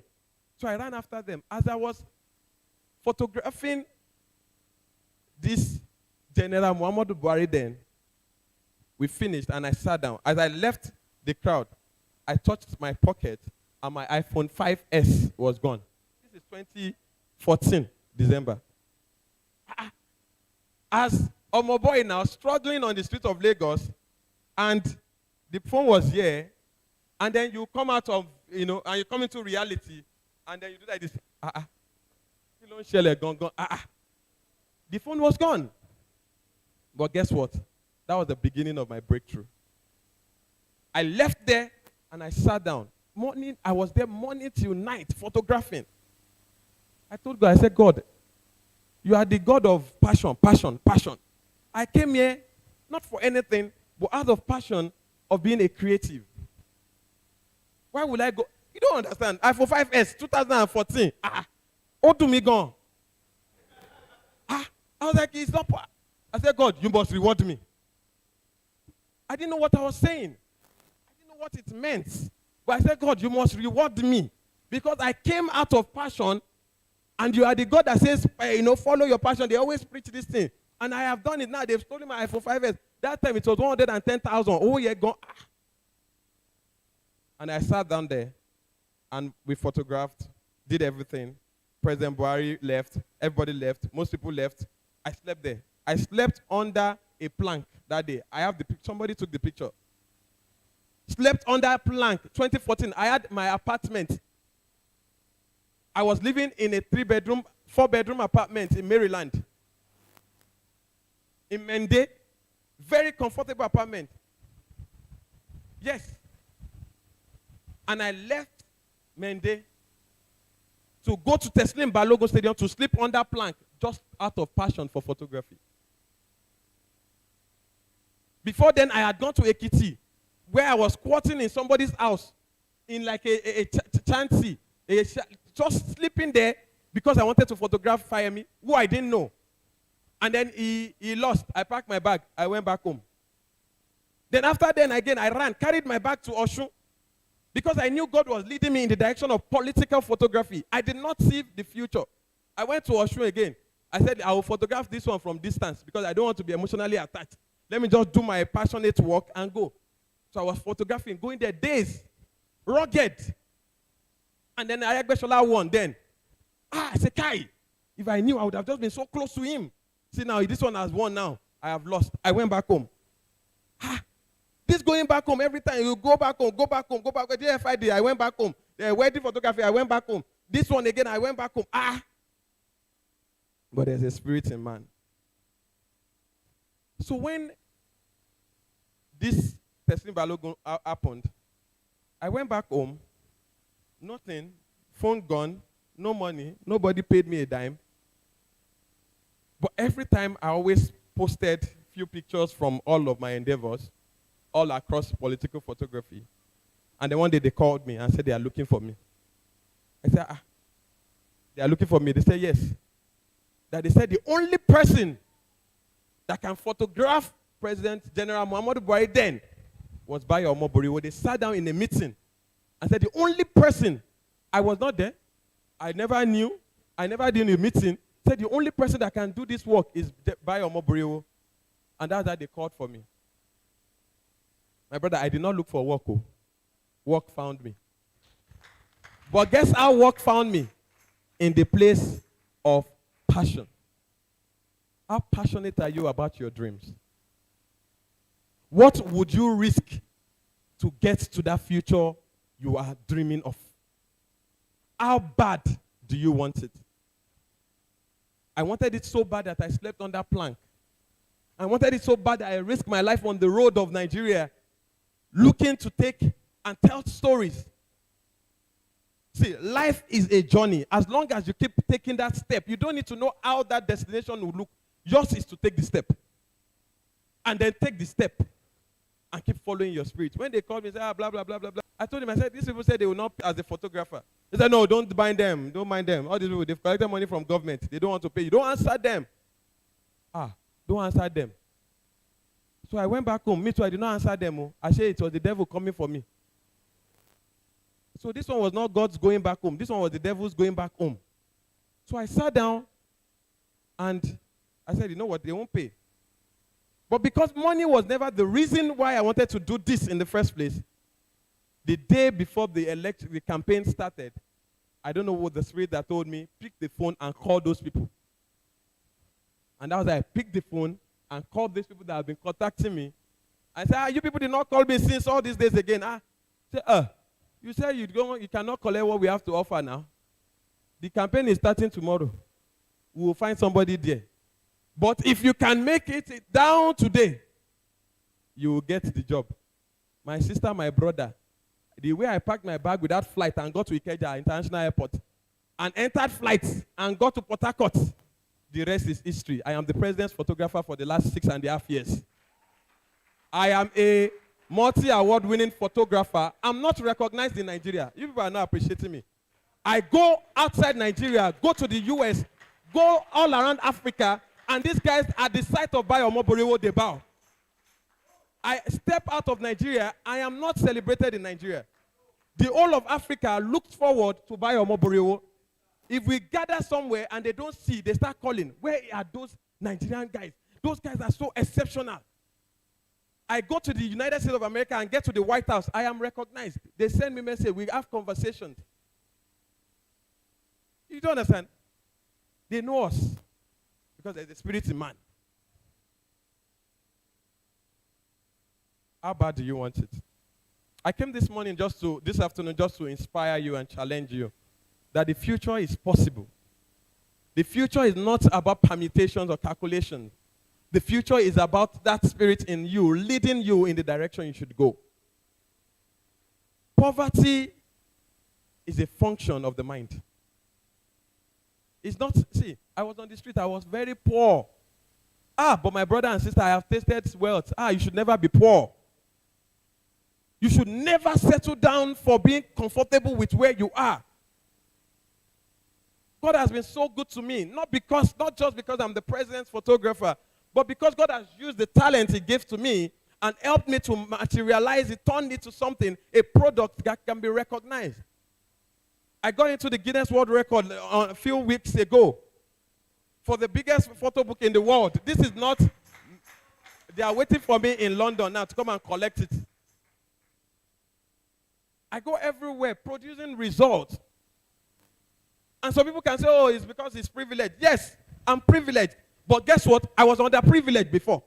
So if I can live being underprivileged or undermined and becoming privileged, then grace did it. So why not you? If I can be privileged, why can't you be privileged? What is limiting you? I lived in Mushin. We were living in one room apartment, father, mother, and children. All we had was one room and one small corridor. One room in the streets of Mushin. I was hawking pure water on the streets of Mushin in the same one room. Today I know where I live. It can be you. I had nothing and could not predict what the future held for me. All I knew is that I had dreams. I was passionate about today. I knew I couldn't remain poor. I smelt, tasted, dined with poverty. I lived in poverty. I knew what it meant to cry while being in University of Lagos, trying to make a breed, and your head could not assimilate because there was nothing in your stomach. If you've been there, raise up your hand. You understand? You could not assimilate because there was nothing in the stomach. And the head needs energy to process things. But I also know what it means to give to people. Now I know what it means to give. I know what it means to be in need. But the question is, what are you doing differently? You will live here today, and you will hear different things. 1, 2, 3, 4, 5, 6, 7, 8 persons will speak to you. What difference will it make to you? Will your own be many are called, few are chosen? Would you be part of the few? Yes, I'm sure, sirs, you don't expect everybody to get it. But would you be the one that gets it? We were in this same environment. There was nothing like this I did not go for as a student of University of Lagos. I would just keep sitting down. Front row, we're always dragging front row to keep hearing. But it's not enough to hear. What do you do when you hear? Do you roll your sleeves, get dirty, roll in the mud to produce results? And you can live here, remain the same. But nothing moves until you move. If you live here, ask yourself, what do I really want to do? Ask yourself, how bad do I want it? Ask yourself, who would help me to get there? Who would help you to get there? It's one of the most important things in life. Who would help you? God is not going to come down from heaven to help you. He's going to send people. But you have to ask yourself, who is surrounding you? Are they helping you or destroying you? Many of us, we've been in relationships that is not aiding you in your family. How many people have ever become? Or do you have people that tell you cannot just be a pilot, you must become an international pilot? You want to be an architect or a photographer. You have people telling you no. How would you even ever buy your first camera? Or you meet people that will tell you, no, you won't just be a local photographer. You're going to be an international photographer that will photograph in White House, photographing the American president. And when you're done, you photograph the French president. And when you're done, you will go around Africa. Is that what you're doing? Or you're with people that keep limiting your vision, limiting your dreams? Your dreams are valid. The future is possible. But that future can only happen when you stay connected to the spirit in man. There is a spirit in man. There is a spirit in man. Stay connected to that spirit, and it will lead you through life. I, Bayo Omoborewo, has been a product of the spirit, and the spirit is still leading me. If you think I'm done, I'm not yet done. I just started. In fact, whatever you think I am today, give me 5 years. By the grace and the anointing in this house, you will not see me here today, tomorrow. So if you think I've gotten to my peak, no, I'm just starting. My career is just starting. President Muhammadu Buhari is God's favor on me as a subject. There's greater glory, and that glory would happen. So if I want to, and I wake up, I don't need to think of which car. I have different cars I can drive. I live in my own house, from staying in one bedroom, one room, not bedroom, one room, to owning my own home, to owning my own cars, to traveling all around the world, to becoming so successful and still connected to God. It can be you. But the question is, will it be you? Thank you very much.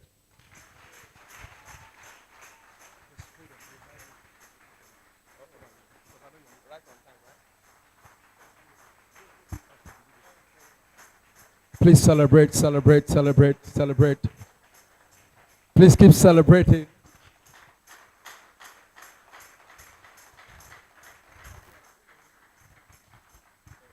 Sorry, does anybody have any question? All right, so please let's just take this with Mr. Bayo. Thank you so much. Please a round of applause for him once again. Thank you. All right. Please help me celebrate him as it goes back. Can we have one of the protocols to assist, please? Oh, awesome. Please, I have a copy of my Discover Nigeria. Please, a round of applause. Thank you. All right, so we're going to be taking questions quickly for all the speakers, and then we're going to have Union Bank and Jobberman. But I am privileged to have a role model, a spiritual leader, somebody I respect. I know some of you already know him. Hey. All right. Please, we are privileged today to have a spiritual mentor of mine, a fireman. A fireman. In fact, it's a great privilege. Out of his busy schedule, he's here. Ladies and gentlemen, please, a round of applause for P. Daniel in the building. Please celebrate Jesus. Wow. Checked. Wow, this is awesome. Pastor Daniel, thank you so much for coming, sir. It's an honor. All right, so briefly, we just want to entertain questions briefly. All right, I see that a lot of people need to catch up certain things. All right, so Peter is going to be coming up shortly, and then Dr. Stephen Akinta is also very much around now. So these are wonderful speakers that we have. Then Vincent Adioba will be joining us online. He's in US, so he will join us via Zoom to speak to us briefly. All right, but before we have Peter, it's important that I welcome the money men. So these guys, I told you guys, for those of us who come in early, there are so many opportunities for us. I know some of us have been asking me, how do I get funding for my business? How do I do this? How do I... Union Bank have a lot of products that they are giving out right now, and I will urge you to please key into every moment, to every section that Union Bank will be dishing out right now. And then when we have the break, because we'll be going on the short break briefly to have our lunch, and then we're having unveiling, and that's why I have my fathers, Mr. Laripo, my amazing pastors, they are all here. We're going to be having lunch in the unveiling of the book. But before then, I want us to hear from Union Bank and the Jobberman men, so we see what they have for us. And to do that, we have the head of the youth banking, Union Bank, Mr. Okechukwu. So please come forward in the next 10 minutes to just talk to us briefly. And then please, you can meet with them after. So when all the speakers are seated again, I would like us to have questions, and then we can have Peter. Thank you.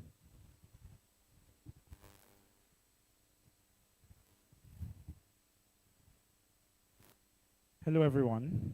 Good afternoon. I need to feel you guys' energy up here for me to be able to talk well. Check. Okay, hi. My name is Okechukwu Olugu. I'm the Youth Proposition Manager for Union Bank, or as he said, Head of Youth Banking. That makes it sound big manish. He reached out to me about this program, and I was very happy to be a part of the organization and coordination of the program, because this is very important to Union Bank as an organization. Now, I mean, if you look at the everyday youth in Nigeria right now, we have one major problem. Can anybody here just guess what the problem is that youth have in Nigeria? Can anyone guess? Sorry? Did you say money? Funding. Let's just leave it at money. Let's clap for ourselves. Money is the number one problem. Everybody's broke, right? Nobody has money. No matter how much money you have in your account, it is not enough. Am I lying? I mean, today you buy a Honda, tomorrow you want a Lexus, right? And secondly, you see normal Nigerian youth earning about 80,000 naira, but in the weekend they go and spend 250,000. And that's a very big gap in your income and your expenditure. But as a bank, we decided, look, it's going to be one thing if we say, youth, come and open accounts with Union Bank. No more an old people bank, blah, blah, blah. It's normal talk from banks, right? So we decided to go in the direction of not just making you open accounts, but generally improving your life, right? If we tell you to open an account and you don't have money, what money are you going to put inside? So we decided, okay, look, we're going to partner with Sean Employment and lots of other partners that will help you improve your general lifestyle, whether you're looking for mentorship, whether you're looking for like Jobberman that is helping with job placements, or you're looking for a platform where you can sell your skills. If you're a photographer, if you're a dentist, if you're like people that my brother Dan the Humorous talked about, where today you're doing makeup, tomorrow you're selling small chops and whatnot. We have a platform called the Cooler Platform that Union Bank spearheaded, and on the platform we have a list of freelance jobs currently waiting for people to pick up and make money off. Secondly, we're able to get discounts with a lot of customers. So, for example, if you use your Union Bank card to buy things online, take, for example, out of my head, you want to buy a $5 million car, right? Hypothetically, if you're using your Union Bank card, you might get it at, let me say, 3.5 million. Not that much. Nobody should rush me after this. But you understand you're enjoying massive discounts because we know you're young and you don't have money, but you want to chop life, right? So we're making it easy for you. Also, we have, of course, discounted debit cards. It's really cheap. We have an ambassador program where we go from. Can anyone hear me? So how did you get the question? Can you hear me? All right. So yeah, we also have programs in campuses, in areas where we have ambassadors that earn monthly from Union Bank. Just because you're young and you're always on social media, you get paid when you tweet about Union Bank. When you post about Union Bank, you get a debit alert. Who wouldn't like that? Who would like that? Exactly. So we have a lot of different things. We have agency banking. We have a lot of stuff to make sure you're not, always lining up looking for where to submit your CV. But there are millions of avenues where you can improve yourself. And as the photographers, the celebrity photographers spoke, when you're sure of exactly what you want for yourself and you're going for it, you're listening to the spirit man inside you. I'm not too much of a church person, but a lot of what he was saying was making sense, right? And I think it applies to every one of us. And Union Bank is here to enable you to achieve that end goal that you want for yourself. I have some of my colleagues here with me. If you have any inquiries on, how we help people with job placement, how we help people with visas, whether you want to study abroad or you're looking for relocation, Union Bank is basically there to make young people's life easier for you. Can we have a round of applause for Union Bank, please? It's not easy. It's not easy. I mean, last year we had hundreds of thousands of young people. I mean, we've not even done big adverts on this, but we had hundreds of thousands of young people coming in to this point. I'll call on my Jobberman colleagues to speak on the skills. So basically they have soft skills that they help with, where in partnership with them, they handle the job placement and then we help with the freelancing and whatnot. Please, a round of applause for her.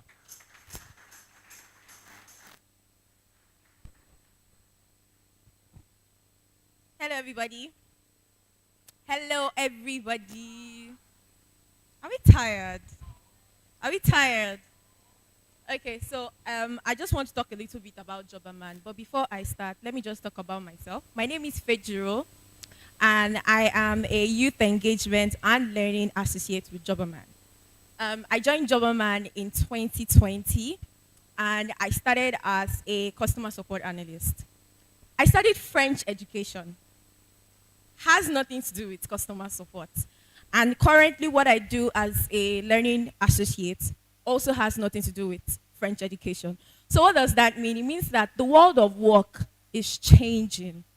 And it's now more about what skills you have more than what the degree you got from school.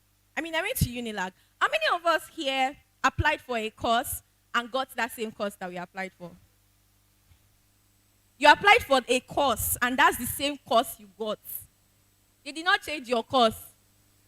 Okay, so if you are here and you applied for a course and they gave you something else, let me see your hand. Exactly, you know, and I'm sure you just went to school to just, get the degree, and you just hoped for the best. Be the flexible Nigerian that you have become over the past years. So Jobaman, in partnership with MasterCard Foundation, since 2020, I've been working on this project called the Young Africa Works, where we want to train 5 million Nigerian youths and put 2 million of them in jobs. Now, Jobaman is the largest recruitment company in the entire sub-Africa right now, right? It's the largest recruitment company. We have over 40,000 employers. So when people say that there are no jobs, I can't relate, because we have employers who pay to be on our platform, because we have, job seekers on our platform. Now, we've realized that what you need is to have the skills. So we have soft skills training, where we teach you personal effectiveness. How do you become effective? Where we teach you effective communication skills. So when you're in an event like this, you're not just sitting down and going out and coming back in and just listening to everybody that, has spoken. You know how to actually meet up with somebody, talk about yourself, talk about exactly what you do, talk about what you want, and get it from the person. Or also offer your services, and also, find how to help that person. We're also teaching emotional intelligence, right? Emotional intelligence, understanding emotions of your colleagues. A lot of people don't have emotional intelligence. They don't care if you are angry or if you are sad or if you're happy. They just want to come and get the job done. But that's not the way you're supposed to go about it. You should have emotional intelligence. We also teach employability skills. A lot of people just send out their emails and they say PFA. No name, no introduction, nothing of that manner. But what we do is we teach you how to go about that. We also teach you how to write your CVs and a lot of all of this. Now, if you want to be part of the Jobaman Soft Skills Training, all you need to do, I don't know if you're going to. Okay, so all you need to do is go to www.jobaman.com/soft skills. www.jobaman.com/soft skills. Should I take that again? Would you like me to take it again? Okay, so if you're writing, it's www.jobaman.com/soft skills. Soft skills is spelled SOFTSKILLS. That's what's spelled. Yeah. Thank you very much. Please help me celebrate Jobaman and Union Bank. All right. Thank you so much, Fejiro and Okechukwu. Thank you so much. Please, the media guys, can we have the Please, let's have that. www.jobaman.com/soft skills. Please, let's have it. Okay, so we have it on the screen. Now, this is what I want to add to what they have said so far. So, for everybody seated in this place, there is an opportunity for you. So, Union Bank already told me what they want to do for all the participants of this event and Jobaman as well. So we're going to be having a moment of networking and thereabout before we have our amazing people come on board and then we have the unveiling. We're going to have a moment of networking. So I urge you to please meet up with Union Bank. Their staffs are on ground. Once you open an account or you make inquiry about their loan or you make inquiry about their product, please see any of the protocols for the Triple M conference. Just tick your name. It's important you do that. And it's important you subscribe to them because there's a gift that we want to give to you personally, either for your business, for something. I might not be able to share now, but it's something huge. Is somebody got what I'm saying? It's something huge. All right. Thank you so much. Okay, so let's have questions for all the four speakers that have spoken so far. Once again, I said we have Demola Expose who spoke earlier on. Thereafter, we have my brother Umbelu Somto. We have Dan the Humorous, and then we have Bayo Moboreo. And so I've been informed that, so for all of the questions we have for Bayo Moboreo, please just kindly let me know the questions. It will be communicated to him. And in fact, he has assured me that he will be calling us to make sure he gives after to let me know wonderful questions, brilliant questions you would like to ask them so that they can do justice to that. So if you have questions, okay, I already have somebody raising up their hand. Either in the gallery or downstairs, you have questions you want to ask, please.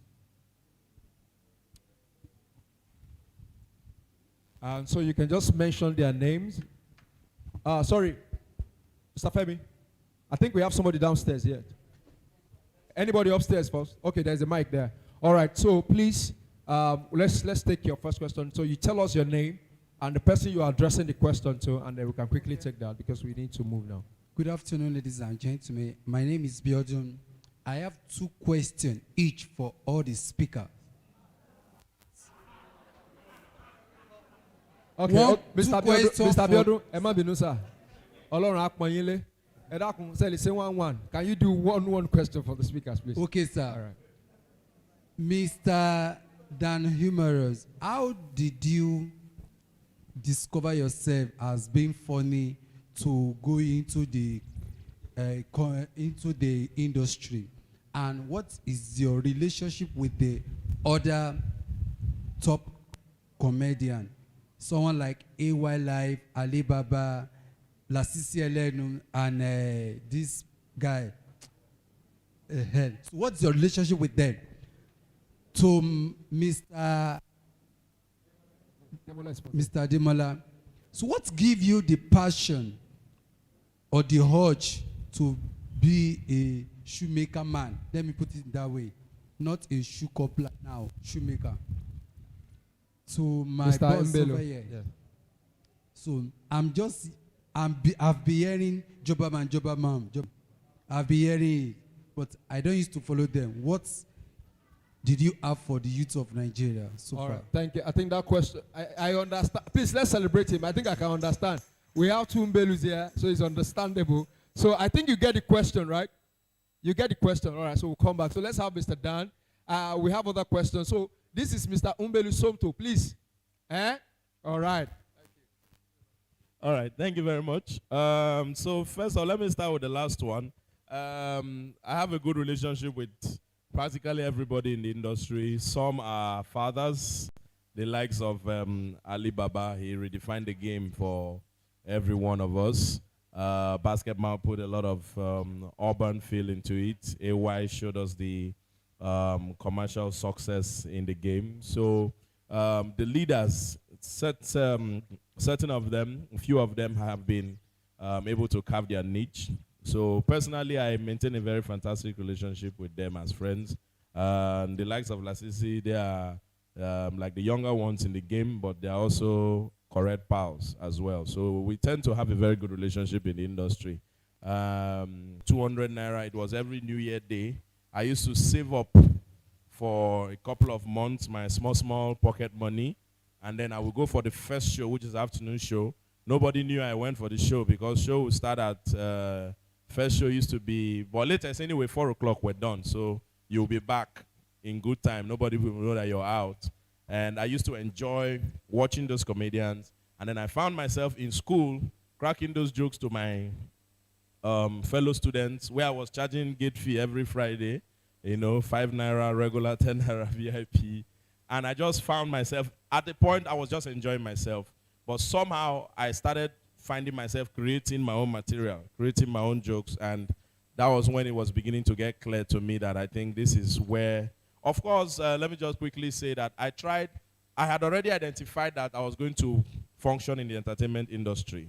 So I tried out as a dancer, I tried out as a DJ, I tried out singing. When I say dance, people are shocked, but I was among the founding members of Spirit of David. If you know Spirit of David, any day you see Shegun Lawal, ask him about me. The likes of Brandini. We had people who are professional dancers now, they were my teachers. But somehow, I think when I found out I was able to create my own content, my own materials, my own jokes, that's when I knew that, okay, indeed, this was the path to follow. Thank you so much, Mr. Dan. Awesome. I never knew you danced, though. Awesome. All right, Mr. Ademola, shoe. Why are you doing shoe? So your question was, where did the urge come from to be a shoemaker? So I've always, I lead the team at Expose Nigeria. We're a digital marketing agency. We help small businesses grow. So I have a lot of, small businesses that I've raised, that I've helped grow. So I wanted to do some for myself. And then I loved shoes. So that was a niche that I picked. And then, I sometimes back in Ibadan, Akjo, Emerald. Sometimes I want to buy shoe, I can't afford it. I have to pay for I pay half, and when I pay half, they give me one leg, and then when I take the balance, when I give them the balance, they give me the balance of my shoe. So that's that's I've always shoes this time around. You know, there are a lot of, if you can see, maybe you can see the kind of shoes that I'm wearing. I don't just wear shoes. If you see my jazz shoe, they are not shoes that you will ever see in anybody's leg ever. Look at the back. Look at the back of the shoe. So sometimes I look at cars. And I say, okay, 2022. The cars that are coming out, they have a wider shape at the back. Then look at the shoe. That's how I came across this shoe. So I don't just create. So it was copied. You get one more thing. There is the first protocol of development is imitation. So I saw I think Bauman shoe that had some Thomas shoes. So you see that my shoes, sometimes you buy handmade shoes, and then Omati J, when I say J is, would have, bent by Honda. So my shoes, if you wear it for 1 year, they don't J, they will never bend. So, I've been there, and then I take feedback from people. So I didn't just, get here, gradually, and I'm still taking feedbacks. This question, we need to have some sort of research. Take your question when we come back from this session. You wrote down your name when you came in. Fantastic. And you picked a number. Now, so this moment of networking, please, I urge you to go to meet the Union Bank guys. It's very important. Make sure you patronize certain things that they are doing. And once you do that, I would like to get to meet you personally, because there is something that we want to give to you. All right, now, so if your number falls under number 1, your number falls under number 2, your number falls under number 3, this is what you are going to do. So, meet somebody under number 1. You guys are supposed to have your group. So group 1, you should meet after now, immediately after I drop the mic. Group 2, you are expected to meet yourself. And then group 3, you are also expected to meet. Now, this is what you're going to do. Are we together? Check. Check. Thank you. So this is one major problem. 1 or 2 question. 1 or 2 questions that you feel Nigeria is currently going through in your group. Now, come up with the name of that problem. Come up with the name of your group and get a representative that will present for your group, because there is something for your group. Should I repeat myself? There is group 1, there is group 2, there is group 3. In your group, agree. What is one problem? Is it problem of unemployment? Problem of Boko Haram? Now think of creative way of solving that problem in your group. Think of how you will solve those problems. And now get a representative that you sure messing you up. Somebody that you know can come here and speak either pidgin, speak whatever language, but can communicate effectively. Somebody will represent you. So, and we need the name of your group. Is that clear? Are we together now? So now we're going to have just 10 minutes to do that. So meet yourself in the next 10 minutes. While you are also doing that, please, I urge you to meet the Union Bank staffs. They are just right at the corner there. Meet with them. And for Jobberman, the soft key is very much available, and they've told us for every person who attended this event is a free pass. Thank you so much. Thank you. That just gave us a fantastic idea. So please, group 1, listen. Are we together? If you're in group 1, hello? We are distracted. If you're in group 1, let's meet at this right corner where Union Bank stands are, so you can quickly meet Union Bank guys there. Group 1. Now, if you're in group 2, let's meet at the middle. Group 2, let's meet at the middle. Group 2, meet at the middle. Then group 3, meet here. On my left, yes, please, just let's do that quickly. Quickly in the next few minutes. We have just 10 minutes. And please, I believe your refreshment has been served. Let's do that, and then we come back. Make sure you network in your group. Think of a problem that confronts Nigeria. How will you solve it? What is the name of your group? And how do you address this problem? And who will represent you?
All right, please don't forget, if you're group 1, group 2 in the middle, group 1, the right-hand side, group 3, the left.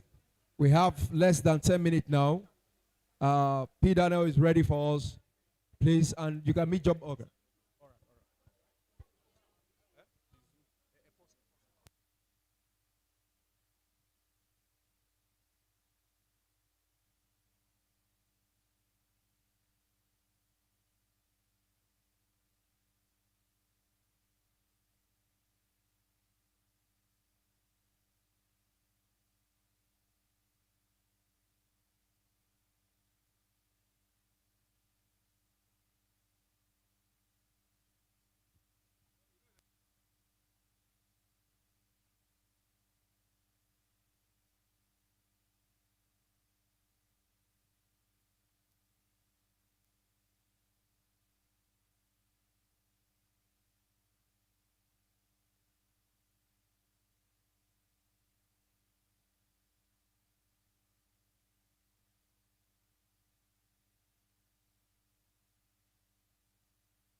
My soul says yes, says yes,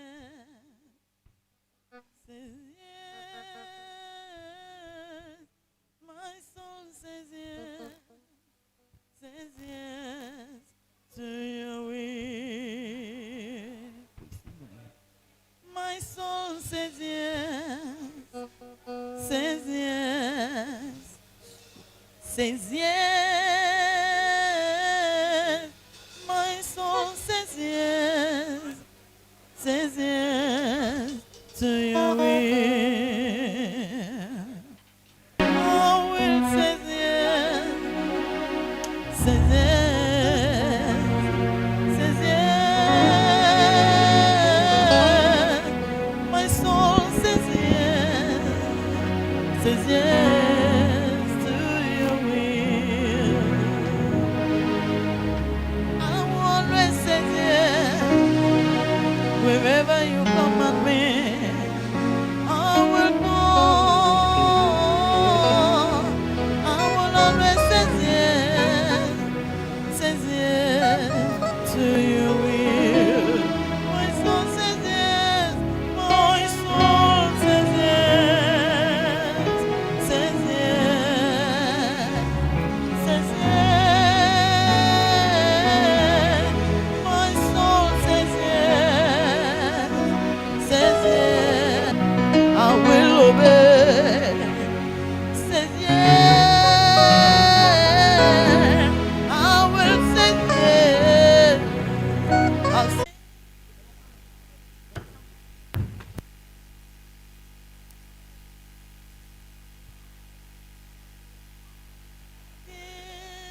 like unto thee? Oh Lord, who is like unto thee? Oh Lord, among the gods, who is like thee? Glorious in holiness, fearful in praises. Do in wonders, hallelujah.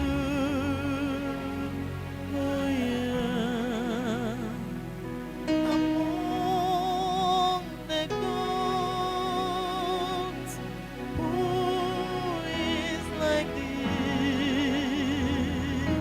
Glorious in holiness and faithful in praises.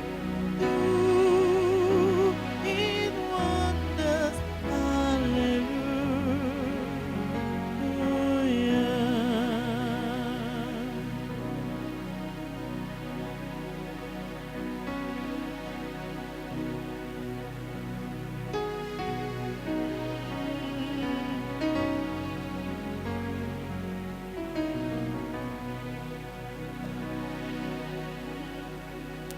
Jesus is the sweetest name I know.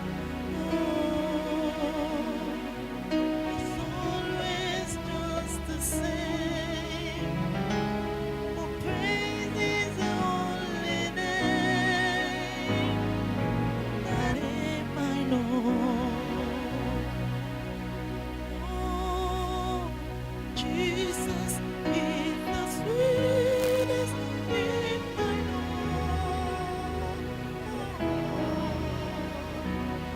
It's always just the same. Oh, praise His holy name. That is the reason why I love Him so. Because Jesus is the sweetest name I know.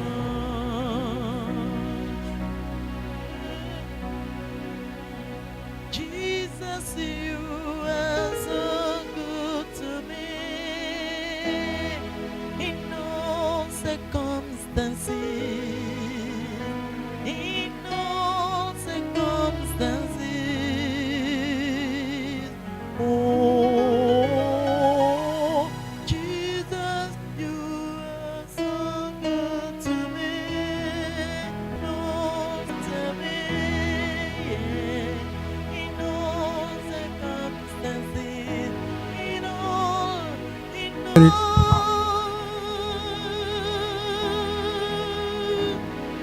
your love is patient. You feel my life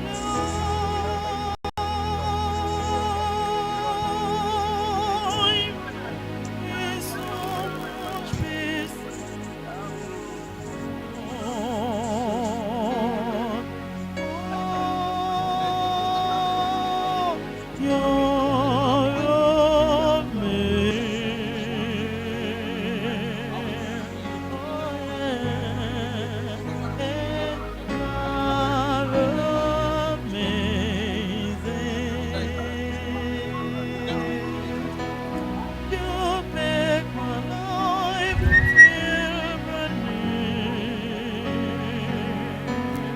All right, we have less than 2 minutes. Jesus, you brought me to my joy, to my joy, to my joy, excess love.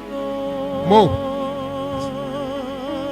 Oh, Jesus, Let's round up our group now. to my joy, to my joy.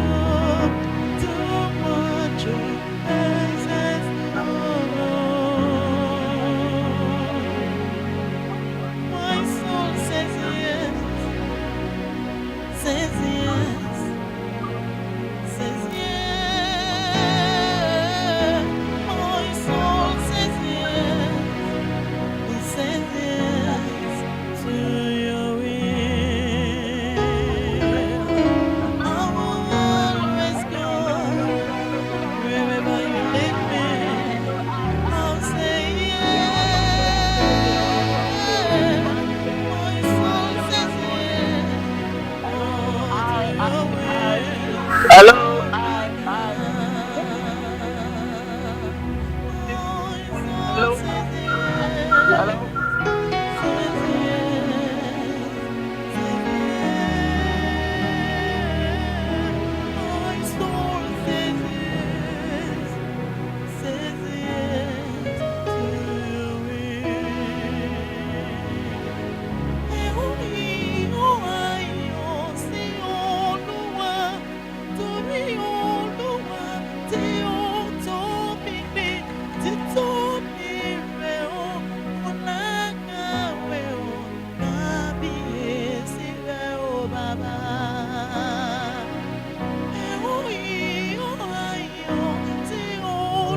Thank you, group. Can we start running up now? Woli.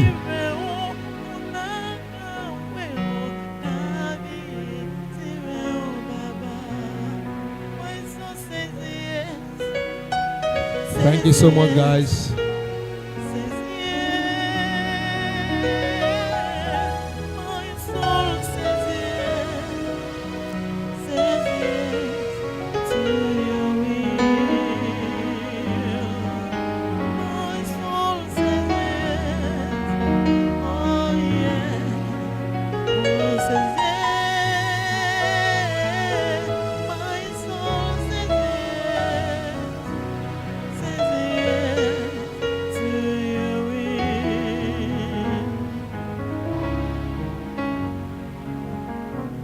Wonderful, merciful Savior,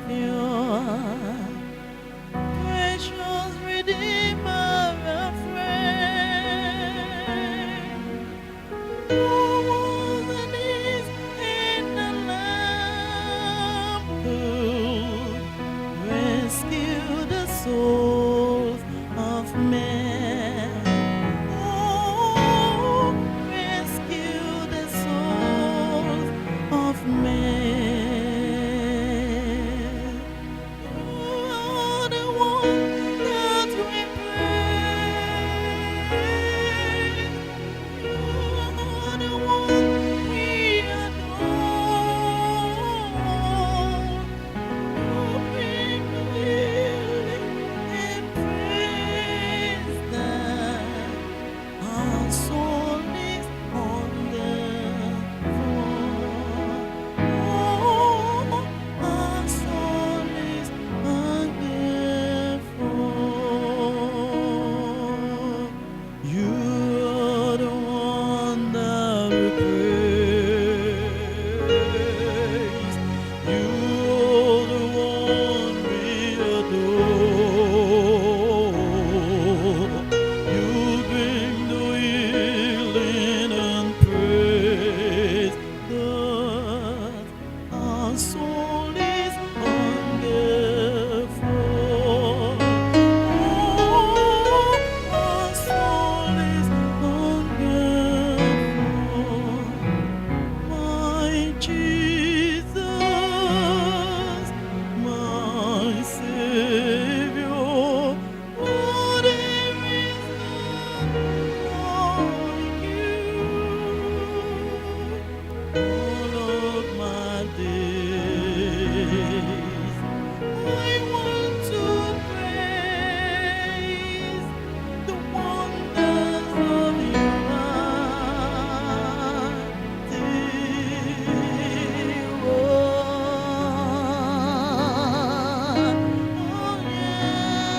my shelter,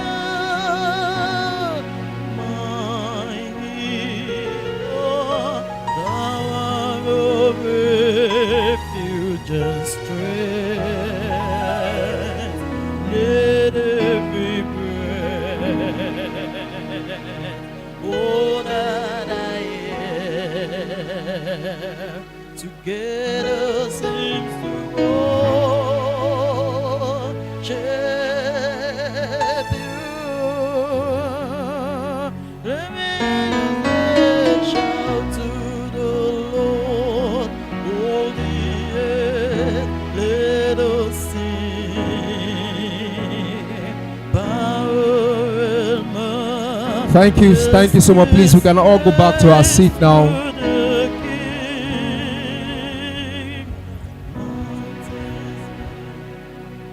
Thank you so much, Victoria Band. Thank you so much. Hey, Promise, my guys. Thank you so much, guys. Thank you so much. All right, please, let's go back to our seats, please. This is very important and a very crucial moment now. We're going in, please. We're going into the session 2, please. Let's be settled. Let's be settled, please. Let's return back to our seats. I can see that group 2, they were really ready. I was hearing, yay, ah. I can't wait to hear the presentation, right? Thank you so much. Thank you so much.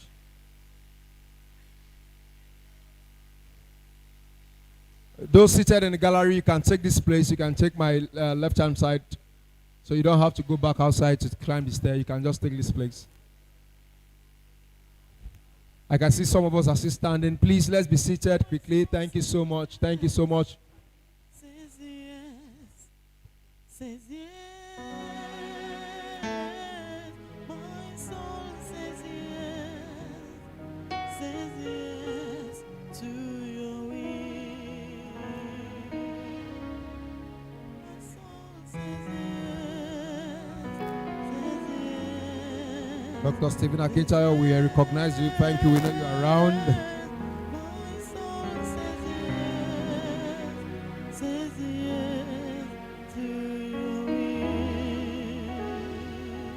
Please, let's be seated. Let's settle in.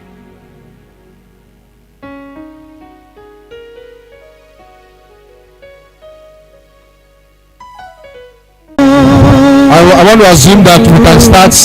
It's important you are seated because this session, if you miss it, I'm sorry, don't say because you pick number, your names will not be called. It's important you are seated. Please, it's important. Can we suspend our discussions?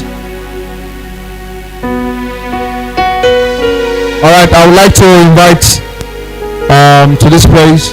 While we wait for Dandy Humor, so we can take the next questions. For those who have their question, please get ready because we won't have much time to attend to them. All right, I'd like to invite one of my daddy now for his wonderful session as we do the unveiling. So we're having a bit of change. Right now we're supposed to have the presentation, but Pastor Dana is around, so we want to have his session very quickly. Dr. Stephen Akintayo is also around. Vincent Adioba is waiting on Zoom to also come in. So we need to work with time right now. So please, I'm sure you already have your representatives. Please get ready. We'll be calling you shortly, immediately after P-Daniels. Please get ready for your section, to present to us what you have. But please, I'd like us to welcome to this place one of my father, my mentor, Pastor Fasomi. Please, a round of applause for him has come forward. Please celebrate him. This session is very important. Please. Thank you.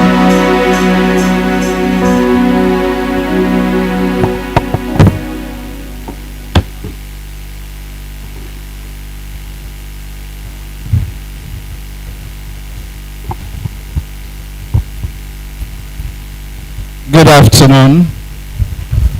Check. Okay, check.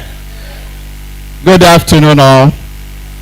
I have about 10 minutes plus or minus, and I want to try as much as possible to be disciplined like our Father and the Lord. When He's given time, He keeps to it. Praise the Lord. So I'm going to do two things together before I do the unveiling.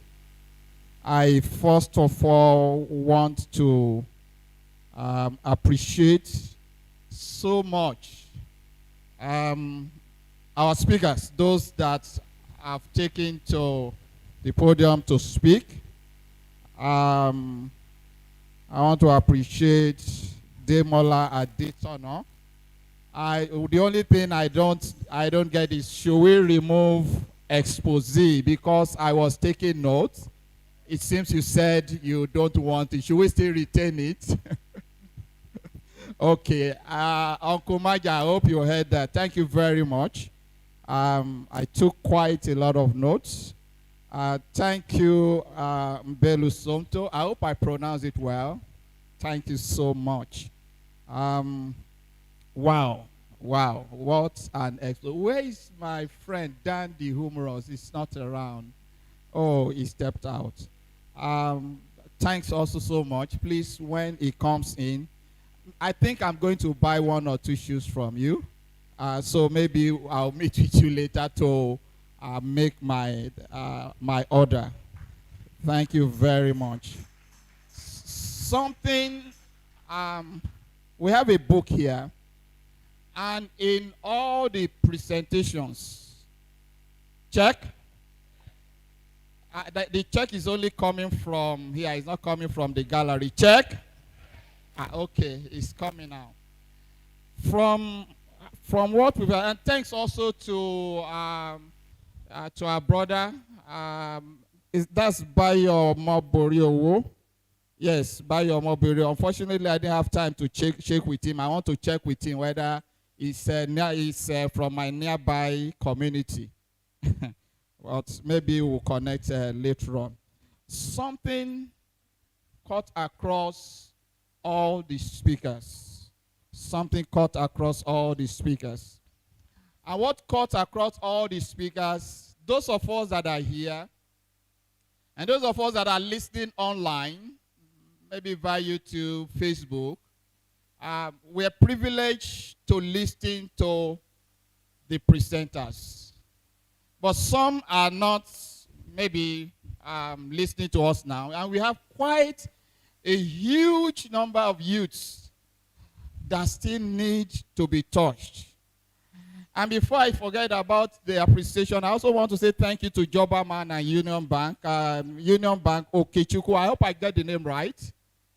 And Jobaman Fejiro, thank you very much. In case you don't understand who God is working through and how God is working to keep Nigeria moving, despite the failures of a lot of leadership, failures. That is what you are seeing in all what you are presenting today. Praise the Lord. Can you put your hands together for all of them? That is exactly what you are seeing. If you don't understand how how God is working in Nigeria, that today you can still see a country. Some people say we don't understand how Nigeria is still moving on. Despite all the troubles, you can see it in all the presenters. When I hear somebody say, I walk in the streets of Lagos. I standing here when I was in primary school in Ifako, I hawk water. And some of you that have known me might not have heard this story before. So there are certain things that stood out. Number one is that when we talk about, and I think the first person that talked about it was Demola. When he says, I'm just trying to get it. Life is a journey of discovery. You move on and you discover it as you move on. And you can see from Demola to Somto to Dan Jumuros and to Bayo Omoboriwo, you see it revealed there. 1, life of purpose means that you are determined. You examine yourself. You are disciplined. You are diligent. Life of purpose means that you understand your strength, you work on your weaknesses, and you continue to develop yourself until you attain to what you're looking at. There's a book here. I went through this book. After going through this book and listening to all the speakers, I saw my own story. My own story just came to life. Chapter 1 of the book talk about getting a degree. Almost all the speakers got a degree. In the course of getting the degree, Some decide, oh, I want to get first class. Some even don't understand what they want to get. But in the course of getting a degree, there's something I want to come out and work. If you have gotten a degree, or you are saying about getting a degree, what is in your mind? Chapter 2 talk about job hunting.